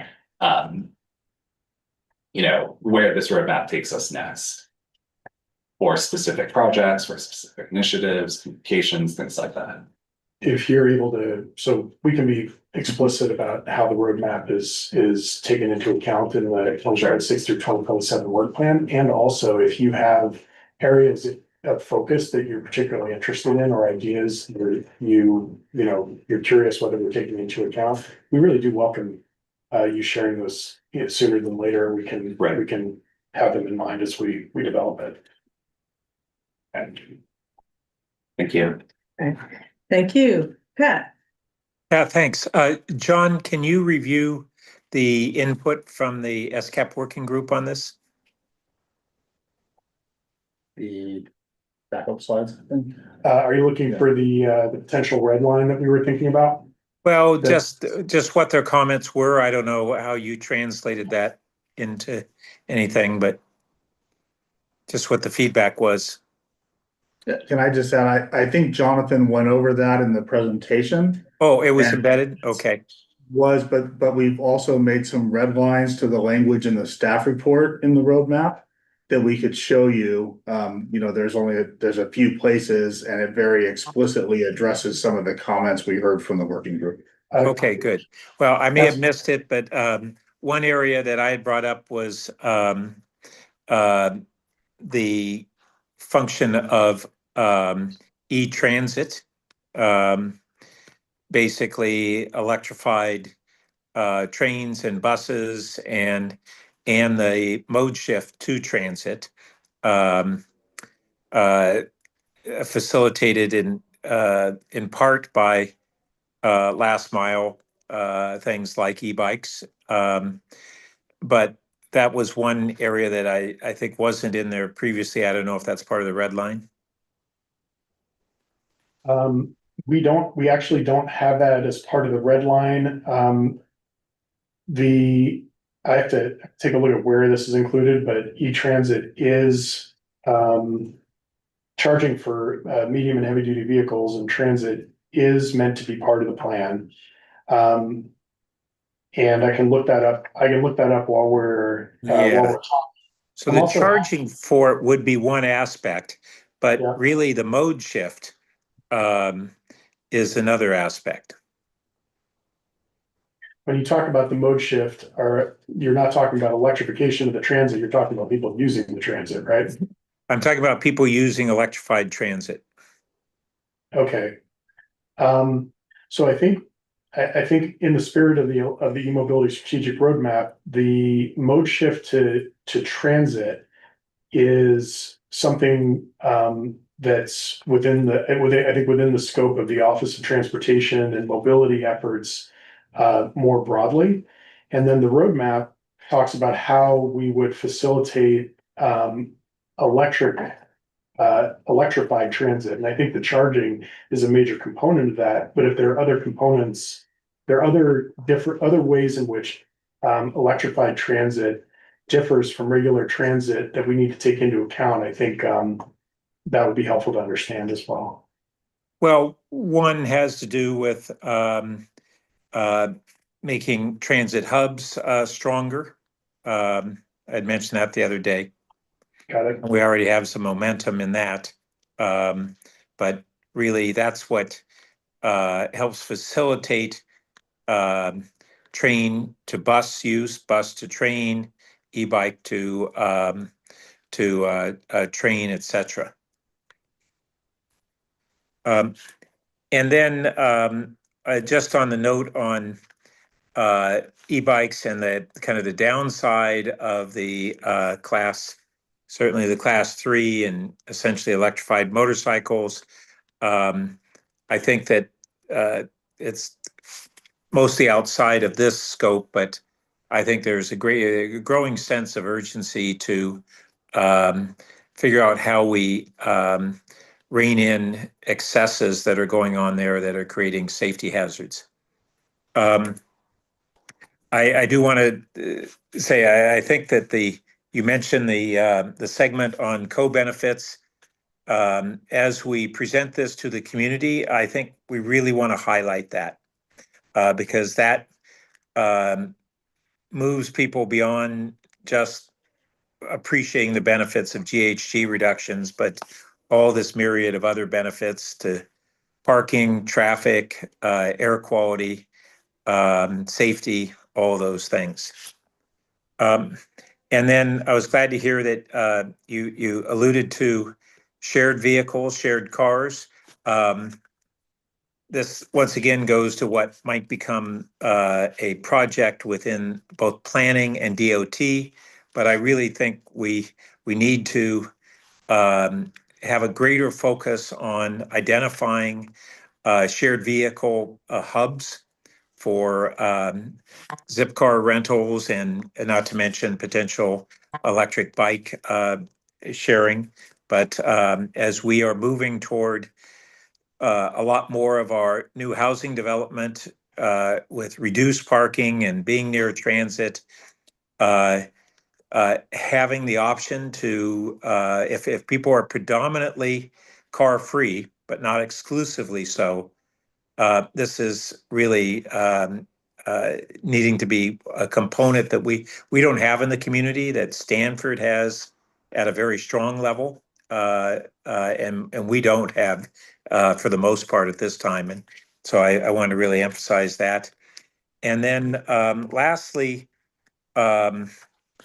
at the working group, there was a fair amount of discussion on how do we optimize charging time and and figure out on public charging the rates so that we can have inbound commuters be able to take advantage of our in general our low cost rate. The staff report had anticipated a 40 cent per kilowatt hour, I think, charging rate, which would take us a bit above PG&E charging at home, whereas our current city-owned chargers are more like 25 cents a kilowatt hour and advantageous to commuters charging when electricity is greenest and using our electricity. And the explanation that you provided was that really that rate includes maintenance of the chargers. And I think Brad even said amortized kind of replacement costs, but the original installation cost was grant based. So we have a real challenge of how do we get public chargers to be able to be provided ubiquitously and have charging pricing that will make it attractive to charge at the right time um, and with our electricity, and the right time also being that it hadn't, I think your study hadn't gone to this next step, but our lowest cost electricity on a supply basis, like others, is when we have great solar generation, which is when commuters would be charging. So those are my comments. I appreciate you bringing these comments up. I think when I was reviewing the working group feedback in the slides, I think I moved quickly from the 2024 feedback to the red line, and some of these points that you're talking about did get brought up. So I appreciate you bringing up the discussion of electrified transit. And I think in addition to what you were saying, there was a discussion about making sure we focus on all three of the transit hubs that we have, not just the downtown, but also the San Antonio and the Cal Lab, making sure that those are well connected with opportunities to switch to active transportation and micromobility and other last mile solutions. There was a discussion about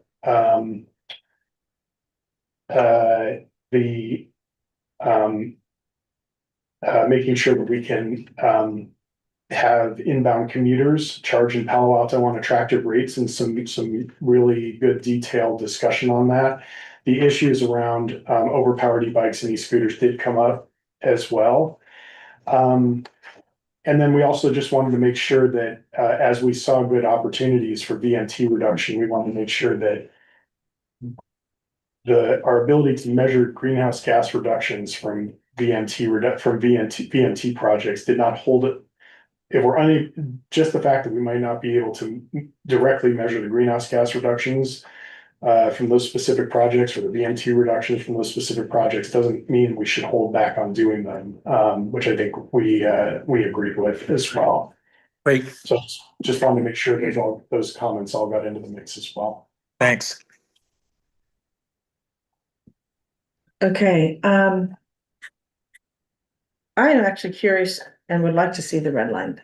So I've heard a lot about it. I'm just, and this is red line of the TMA of the what all.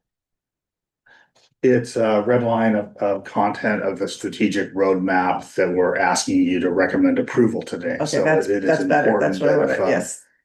if we want to include this input, we need you to see it and incorporate that into a potential motion. Great. Let's see it. Yeah, and I'm realizing that we have a little bit of a logistical issue here, because I forgot to send this link to Christine. So Christine, I'm going to send this to you right now. If you're able to show the backup slides here, that would be great. So when I am I have other this to questions you, if you want to. that'd be great. We can handle our logistical stuff here. Absolutely, absolutely.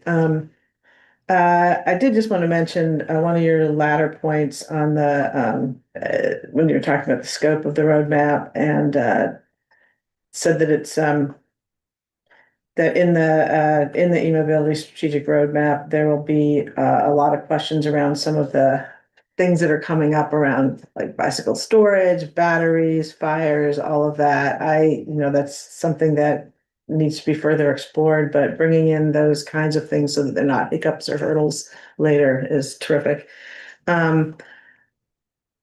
I also just wanted to underscore David Cole's comments about promoting bikes. I mean, I know that I like that the first item in the roadmap is e-mobility promotion, so I know we anticipate doing that, but I do like some of his suggestions. And I know in the staff report you mentioned that we do currently host EV and e-bike events and discount campaigns, but I think that really is something we could promote, more heavily, which you seem to anticipate doing.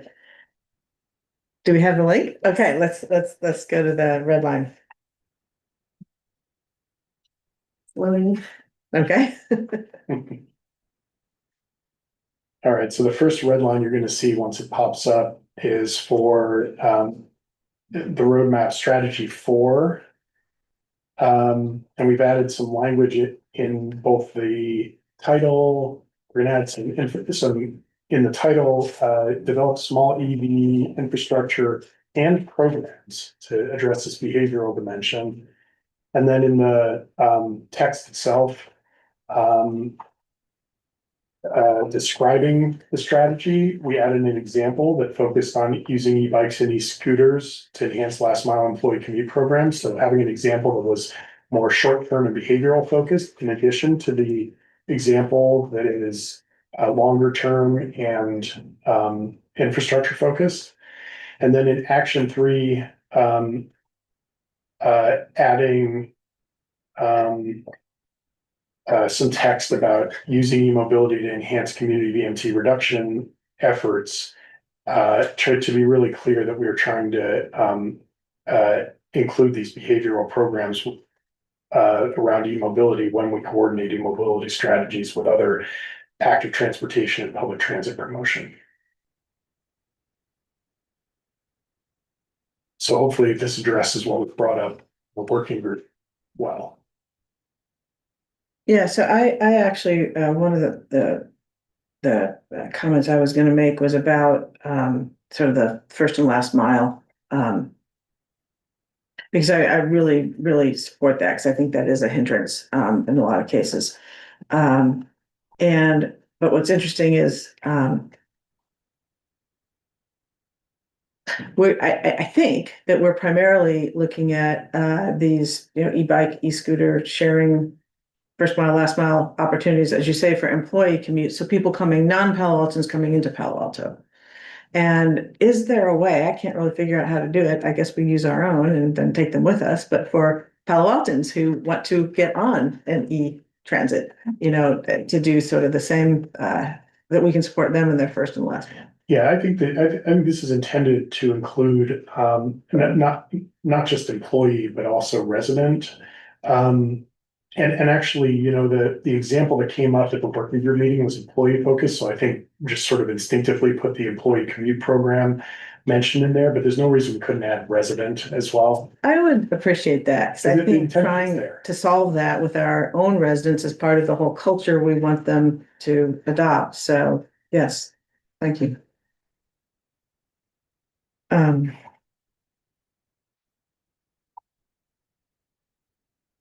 Okay, I'm good with it. I don't know if either of my colleagues have any comments on this language in red here. And I think you have a couple slides. Oh, red line, or is this it? There's one more, but it's a different topic. So. Okay, all right, before I go, first, last chance. Okay, I think we're good. That looks good. Thank you. Okay, so the second one just tries to make it a lot more explicit that this idea, so strategy 2 is about, getting EV charging and, electric car charging, and then other mobility infrastructure into all parts of the community. And doing it cost efficiently is what Action 4 is all about. And so this just makes it really explicit that when we're talking about cost efficiency, we're also talking about trying to avoid transformer panel or other electrical upgrades. So hopefully this makes that clear enough. Yeah, I really appreciate that too. That was another thing I was going to ask about, because I think it was strategy 5 is grid-friendly charging, smart charging, load management, grid responsive solutions, and it's related to that, and I think being explicit about that is helpful. Anybody have any concerns or comments on that one? Yeah, please.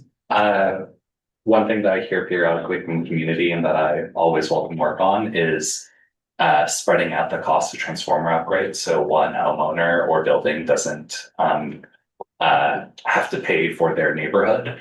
And I understand that's in progress and something that we can hopefully get through soon, but. Yeah, that's we had a sort of rush of other things that we were trying to push forward, and that has made its way back up to our high on our priority list. And the interesting thing that we've discovered is that solar and storage, it's not just about electrification. Solar and storage is a big dimension to this. So that's going to be a wrinkle that it's going to take us a little time to work through to make sure we get that right. Great. Okay, well, thanks for showing us those slides. Thanks for the assist there, Madam Clerk. I wanted to also go back to the topic that both of my colleagues raised about safety. And just kind of underscore, I know you had that, I know you know that, I know you had that in your materials, but you know, in the staff report, what the mention of promoting e-bikes and e-scooters came right after the safe routes to schools mention, and there is a real tension there, I think, and so I appreciate your coordination with the safe streets policies. You know, when that came to Policy and Services Committee, we got into a discussion about, you know, what is going on in the policymaking sphere regarding e-bikes, and we're told there's various legislation underway in Sacramento, and so we asked actually our policy advocate firm to let us know. I don't think we've heard back on that, what's going on, but you know, I think that's something that the city can keep in mind and pursue. Because since we are kind of we are a bike friendly city, we do want to promote it. We also want to promote e-bikes, but we want to do it in a safe way. And so we're all just figuring it out right now as we're sharing roads, and you know, we have our BPTP. So I just wanted to underscore and lift that up, that there's a lot of fronts on which we should be integrating our thinking. And that is something that we are waiting to hear more on. You know, what is done statewide, and then of course we're free to move past that, beyond that, ahead of that at the local level. You also asked for any feedback on some of the potential SCAP work plan items that'll be coming to us in the future, and I just wanted to give you kudos on the multifamily EV charging program. I think that's really just a great thing, because that is a challenge. It's something we've been working on for a while. We've been hearing about, but I like the mention of using strategies to avoid overbuilding, and that, you know, that your needs assessment really helped us sort out how to do that. So I do appreciate that. Also, the micromobility network and shared EV pilot, I think Pat mentioned that, and we just talked about the first and last mile connectivity. So those two things that were called out in the staff report from the tentative work items, I'm really eager to see. And then lastly, on the mention of the EV charger needs assessment, the light EV charging and the robust EV charging, I found that interesting. And you know, you noted that multifamily residents are the most cost effective with strategic public fast chargers. It feels to me like that's kind of almost a hybrid approach, almost somewhere between the light EV charging and the robust EV charging. So the light is primarily home and workplace, and the robust adds commuter and visitor. It sounds like what you're saying is do the home and workplace, and then strategically add these public fast chargers. And that kind of hybrid makes sense to me, and it looks like, exploring the either or has helped us sort that out. So I don't know if there's anything more you want to say about those models. No, just that, just like with the gas transition study, it's gonna be sort of a living effort to make sure that each and every, heavy duty charger that we put in is gonna be well utilized. So, yeah, Yeah, figuring out that strategy. Where's the right middle to avoid the underutilization? yeah. I think the first opportunity to test out our chops in that area is gonna be the next phase of the multifamily EV charging program. So talk about that later this year. Great. Okay, that's what I have. Anything more from my colleagues before we, you actually need a recommendation on this one, right? One way or another. Yeah, I'm gonna guess, so, I guess I'd just say that when we do the recommendation, if there's any red line that we've missed that needs to be added, that would be helpful to hear right at this time. Because I don't think we're anticipating making additional changes to the roadmap beyond the red line that we put in the backup slide. So if you,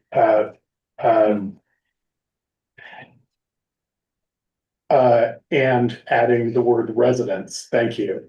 Yeah, I meant the red line with the addition of the word resident. But there's a real range of feedback here today, and unlike in past meetings, we're not planning to sift through the feedback and make changes unless it's explicitly included in the recommendation. Pat, you have a comment on that? Yeah, just the topic that we talked about on optimizing charging pricing for the commercial charging to make it to incentivize charging within Palo Alto and with the preferred variable rate for lowest cost and greenest electricity. I'm not sure how to capture that best, but I don't think I saw that in the red lines. And I'm not sure that this is the best wording to capture that, but I think that should be one of the goals of the plan, even if we don't yet have a solution on how to achieve that. I think what I would ask is, because we had intended that to be part of the plan, and that was in, sorry, where did you find it? It was in strategy 5, option 1. in invested programs and rate designs that facilitate employee daytime charging in Palo Alto. So strategy 5, action 1. And I think also, yeah, so that was meant to address the business plans. And I think more broadly, strategy 2,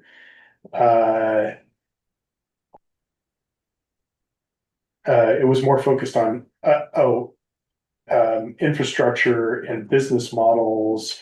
That was also that they could also fall under that. The umbrellas for strategy, the umbrellas of strategy 2, actions 2 and 4.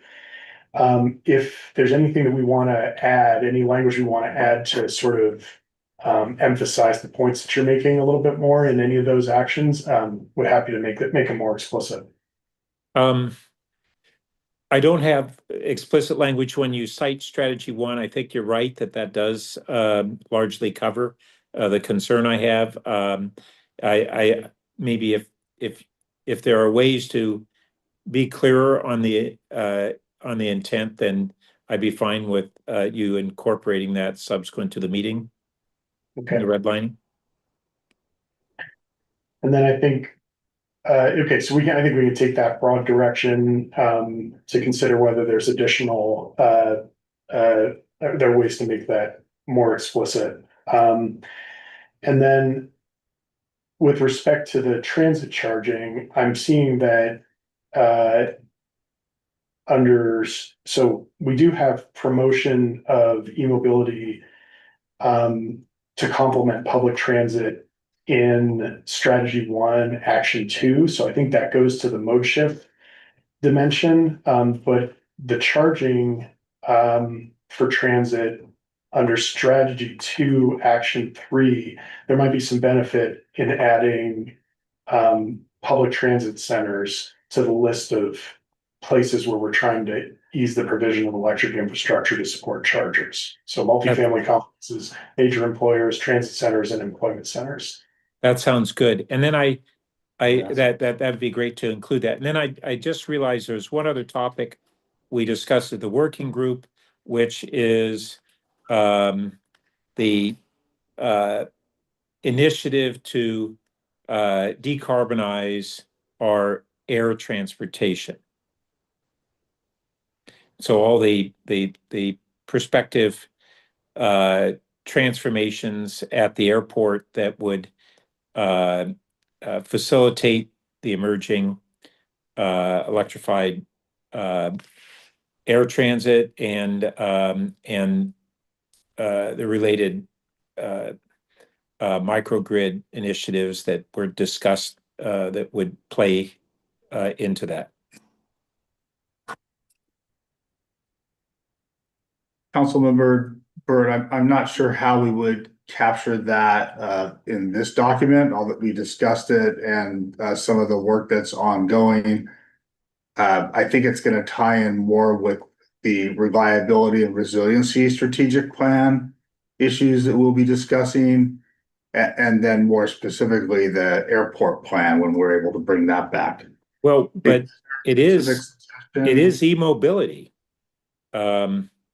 So I think we do want to reference air transportation as one of the forms of mobility, and that we are pursuing decarbonization of that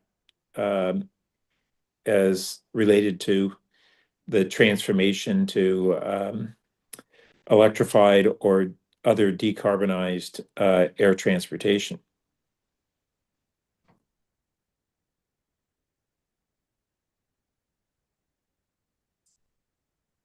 Is there a suggestion of where you think that would go?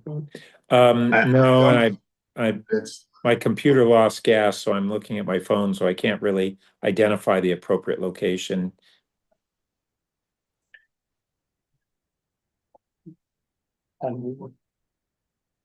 we can take that as a recommendation if the committee is so interested, and think about how staff might be able to include something.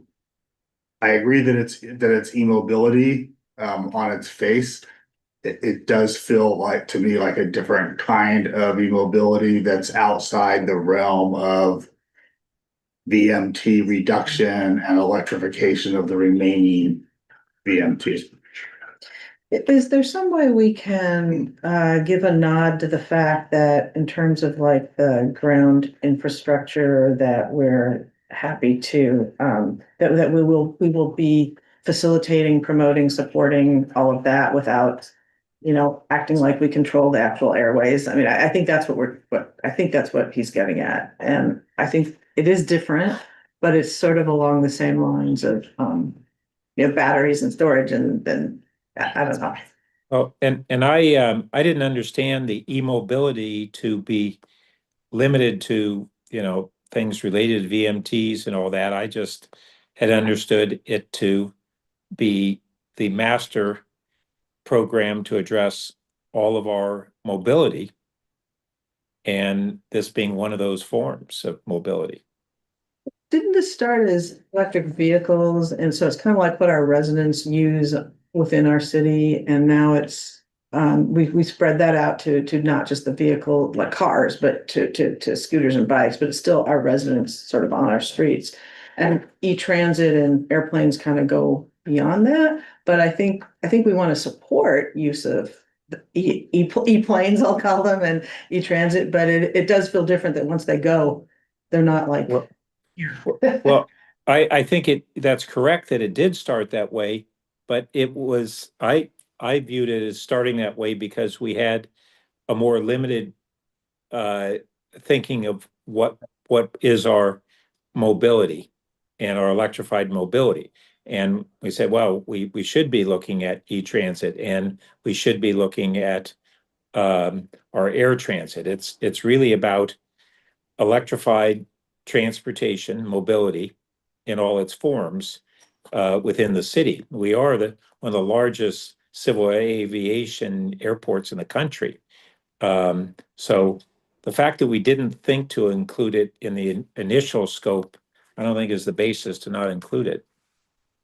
I'm wondering if there's a way to include this also under strategy 2, action 3, because I think as people start proposing e-aviation, we're gonna have to find the charging infrastructure for it one way or another. So if we were to put in addition to transit mobility hubs, e-aviation facilities.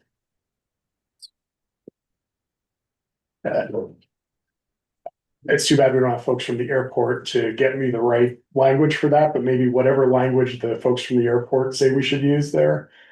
Maybe we could include it there.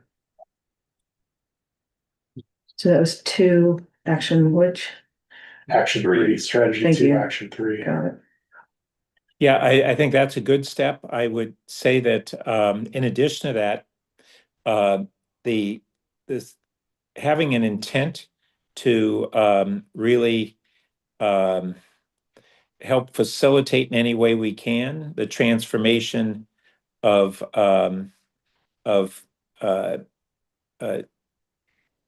traditional aircraft to electrified zero emission is the broader sense. And so and as I don't know if everybody on the committee knows, but Brad, you might want to just give the short version of this consortium that has had an interest in having a Palo Alto Municipal Airport being a leader in that transformation. Yeah, I can speak quickly to that. We as the airport and city have been approached by several companies who are developing mainly what we call eVTOL, the electric vertical takeoff and landing vehicles, which is a really exciting new area of aviation. They've actually identified Palo Alto Airport as what they thought was kind of the best spot locally, even in the region, for providing these services. And they're very interested in working with us to provide the infrastructure there. I guess I'll just say I'm excited about these ideas. A touch of hesitancy that I have is that we had the study session with the city council last year on the long range facility and sustainability plan for the airport. There was a fair amount of skepticism expressed by members of the public, and I think some city council members about just embracing the eVTOL concept without having some more study and understanding of other potential impacts that could result. So my hesitancy here is coming a little bit from the fact that we intended to be looking at that further before kind of making direct recommendations about it. Well, That said, I'm quite comfortable with the language that Jonathan proposed and taking any recommendation from the committee. yeah, no, I'm comfortable with Jonathan's language, and I'm looking at and I think that the e-mobility infrastructure that we would have would be associated, with the airport. I do think that, I mean, it could fall under that. So I think that's the strategy you are looking at there. But I think, along the lines of, since this isn't a work plan, it's just more of a strategic direction, that certainly exploring it and seeing where we go is something, but I think you're right to caution us, we need to get folks on board. Can I just ask though, and I'm glad that this came back up. I had a question, and we'll get back to it on, it had to do with the chargers, because I agree with what was said about, the low cost rates and daytime charging and all that good stuff. But I wanted to understand more about a sentence in the staff report that seemed directed at cautioning us on that degree to which we could take advantage of our rates to promote the daytime work time charging. It was on page 13 and talked about the needs assessment, assessing that the charging price needed to support public charging in Palo Alto is similar to the cost of home charging in nearby cities, emphasizing that public and workplace charging projects should be approached carefully. So I read that, approach carefully to avoid underutilization. So I read that to caution us that maybe it would be tricky to take advantage of our rates in the way that we might hope to do. Tricky, but I think all it means is that we have to be very careful about the way that we approach trying to put in workplace and public charging to avoid underutilization. We have to make sure that anything we put in can hit the usage levels that would be needed to hit the price levels that would be needed to achieve that utilization. So there's a sort of a chicken and egg issue there. But it just means we have to choose the right projects that are going to be successful. And that's going to require, I think a lot of leaning on the private sector, to take the risks and to understand how to actually make this work. And also just to get to be really careful with piloting and the way that we invest money. Yeah, because I mean, I definitely still support the strategy and I like it, but I sense in this a sense that instead of just, oh, we've got cheaper rates, we can make this work, that it's a little more nuanced than that, because it's sounding like some of our public charging is similar to home charging for others. At least that's what I think this says. So if our public charging isn't cheaper than their home charging.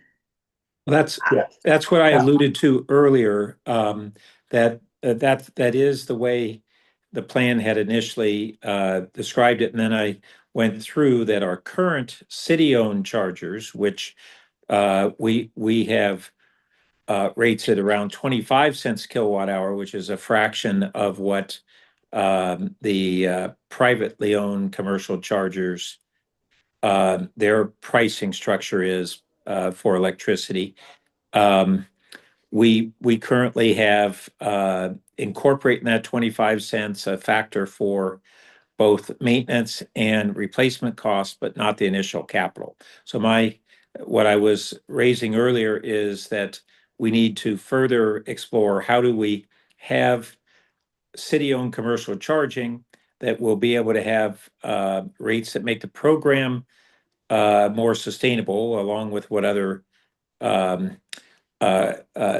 revenues we have to be able to install them and make them advantageous for commuters to charge in the city at work and charge when our electricity is greenest and actually lowest commodity cost to us.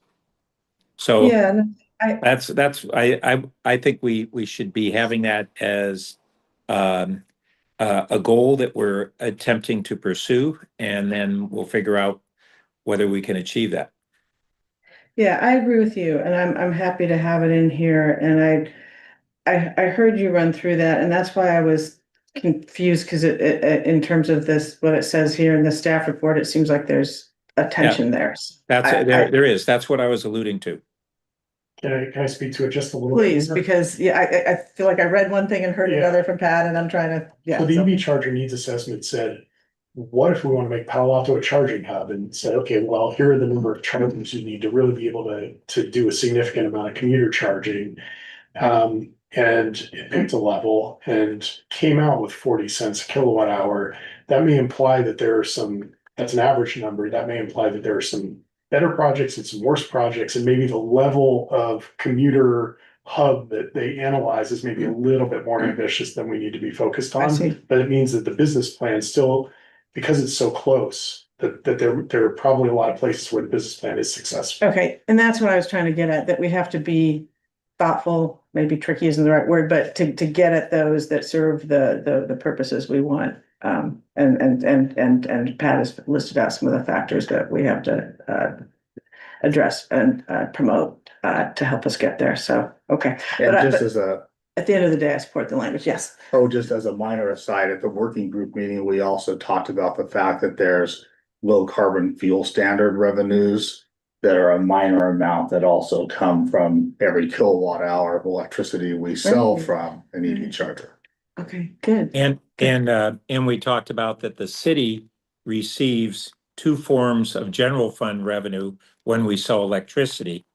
And so that additional revenue potentially could be plowed back into this program to some degree. Great. Okay, good. All right. Thank you. All right. Well, unless there's anything else, can I get a motion to, I'll say, recommend to council the adoption of the e-mobility strategic roadmap as amended in the red line and additional language discussed today.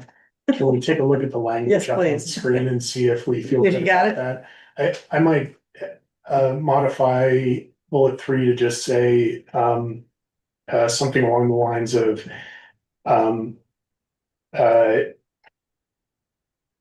review wording for strategy 5, action 1, for clarity, and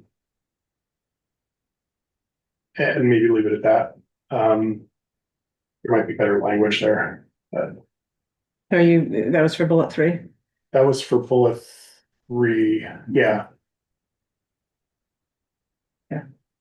Because it sounded like the language seemed okay, but it might not capture all the nuances of what we were talking about this afternoon, and you just wanted us to give it some thought. Yeah, give me some time to- capture the feedback? Well, I'd say clarity and intent to promote city-owned commercial charging at rates advantageous rates where feasible. And can I hold back from city owned necessarily there, because it could be private, if we Yeah. do. a Okay. Partnership along those lines. Okay, so for clarity and intent to promote,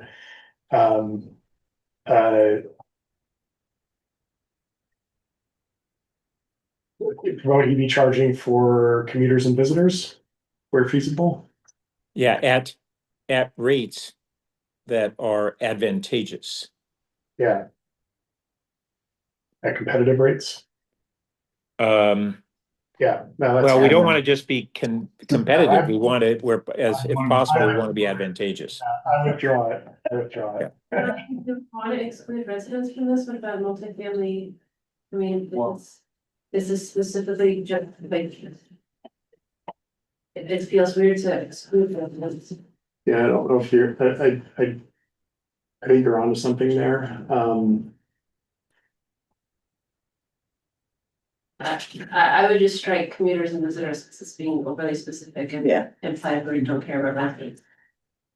Well, in that case, I might say, so the comment was, this focus, we maybe don't want to focus on just on commuters and visitors here. I think maybe the way to say it then is public and workplace charging, because I just want to make sure that emphasis on looking at workplace charging is in there. That sounds good.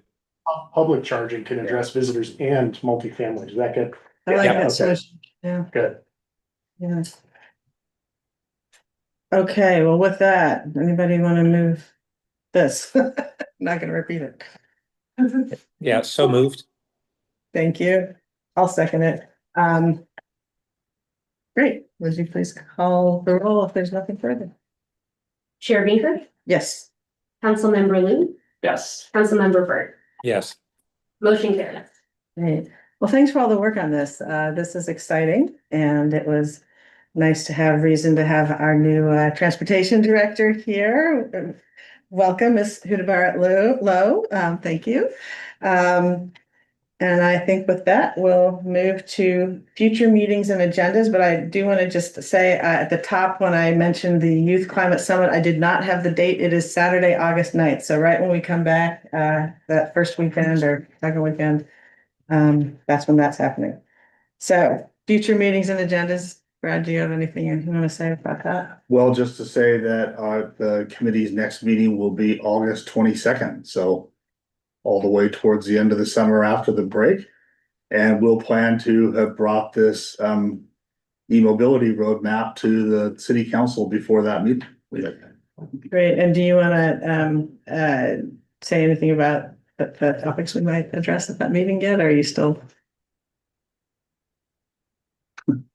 I've got it in front of me and I hope it's the most recent version. I think we're talking about the 26 to 27, 26 to 2027 sustainability work plan items for that work plan. The next version of the multifamily EV charging program and the reliability and resiliency strategic plan. So Thank you. some pretty meaty topics. That's the version I have too, and that's great. Yeah, they are meaty topics, but it'll be nice to have the sustainability work plan coming on. We did the climate chunk of that and now the sustainability, and since we're talking about those things today. So that's great. All right. Anything further?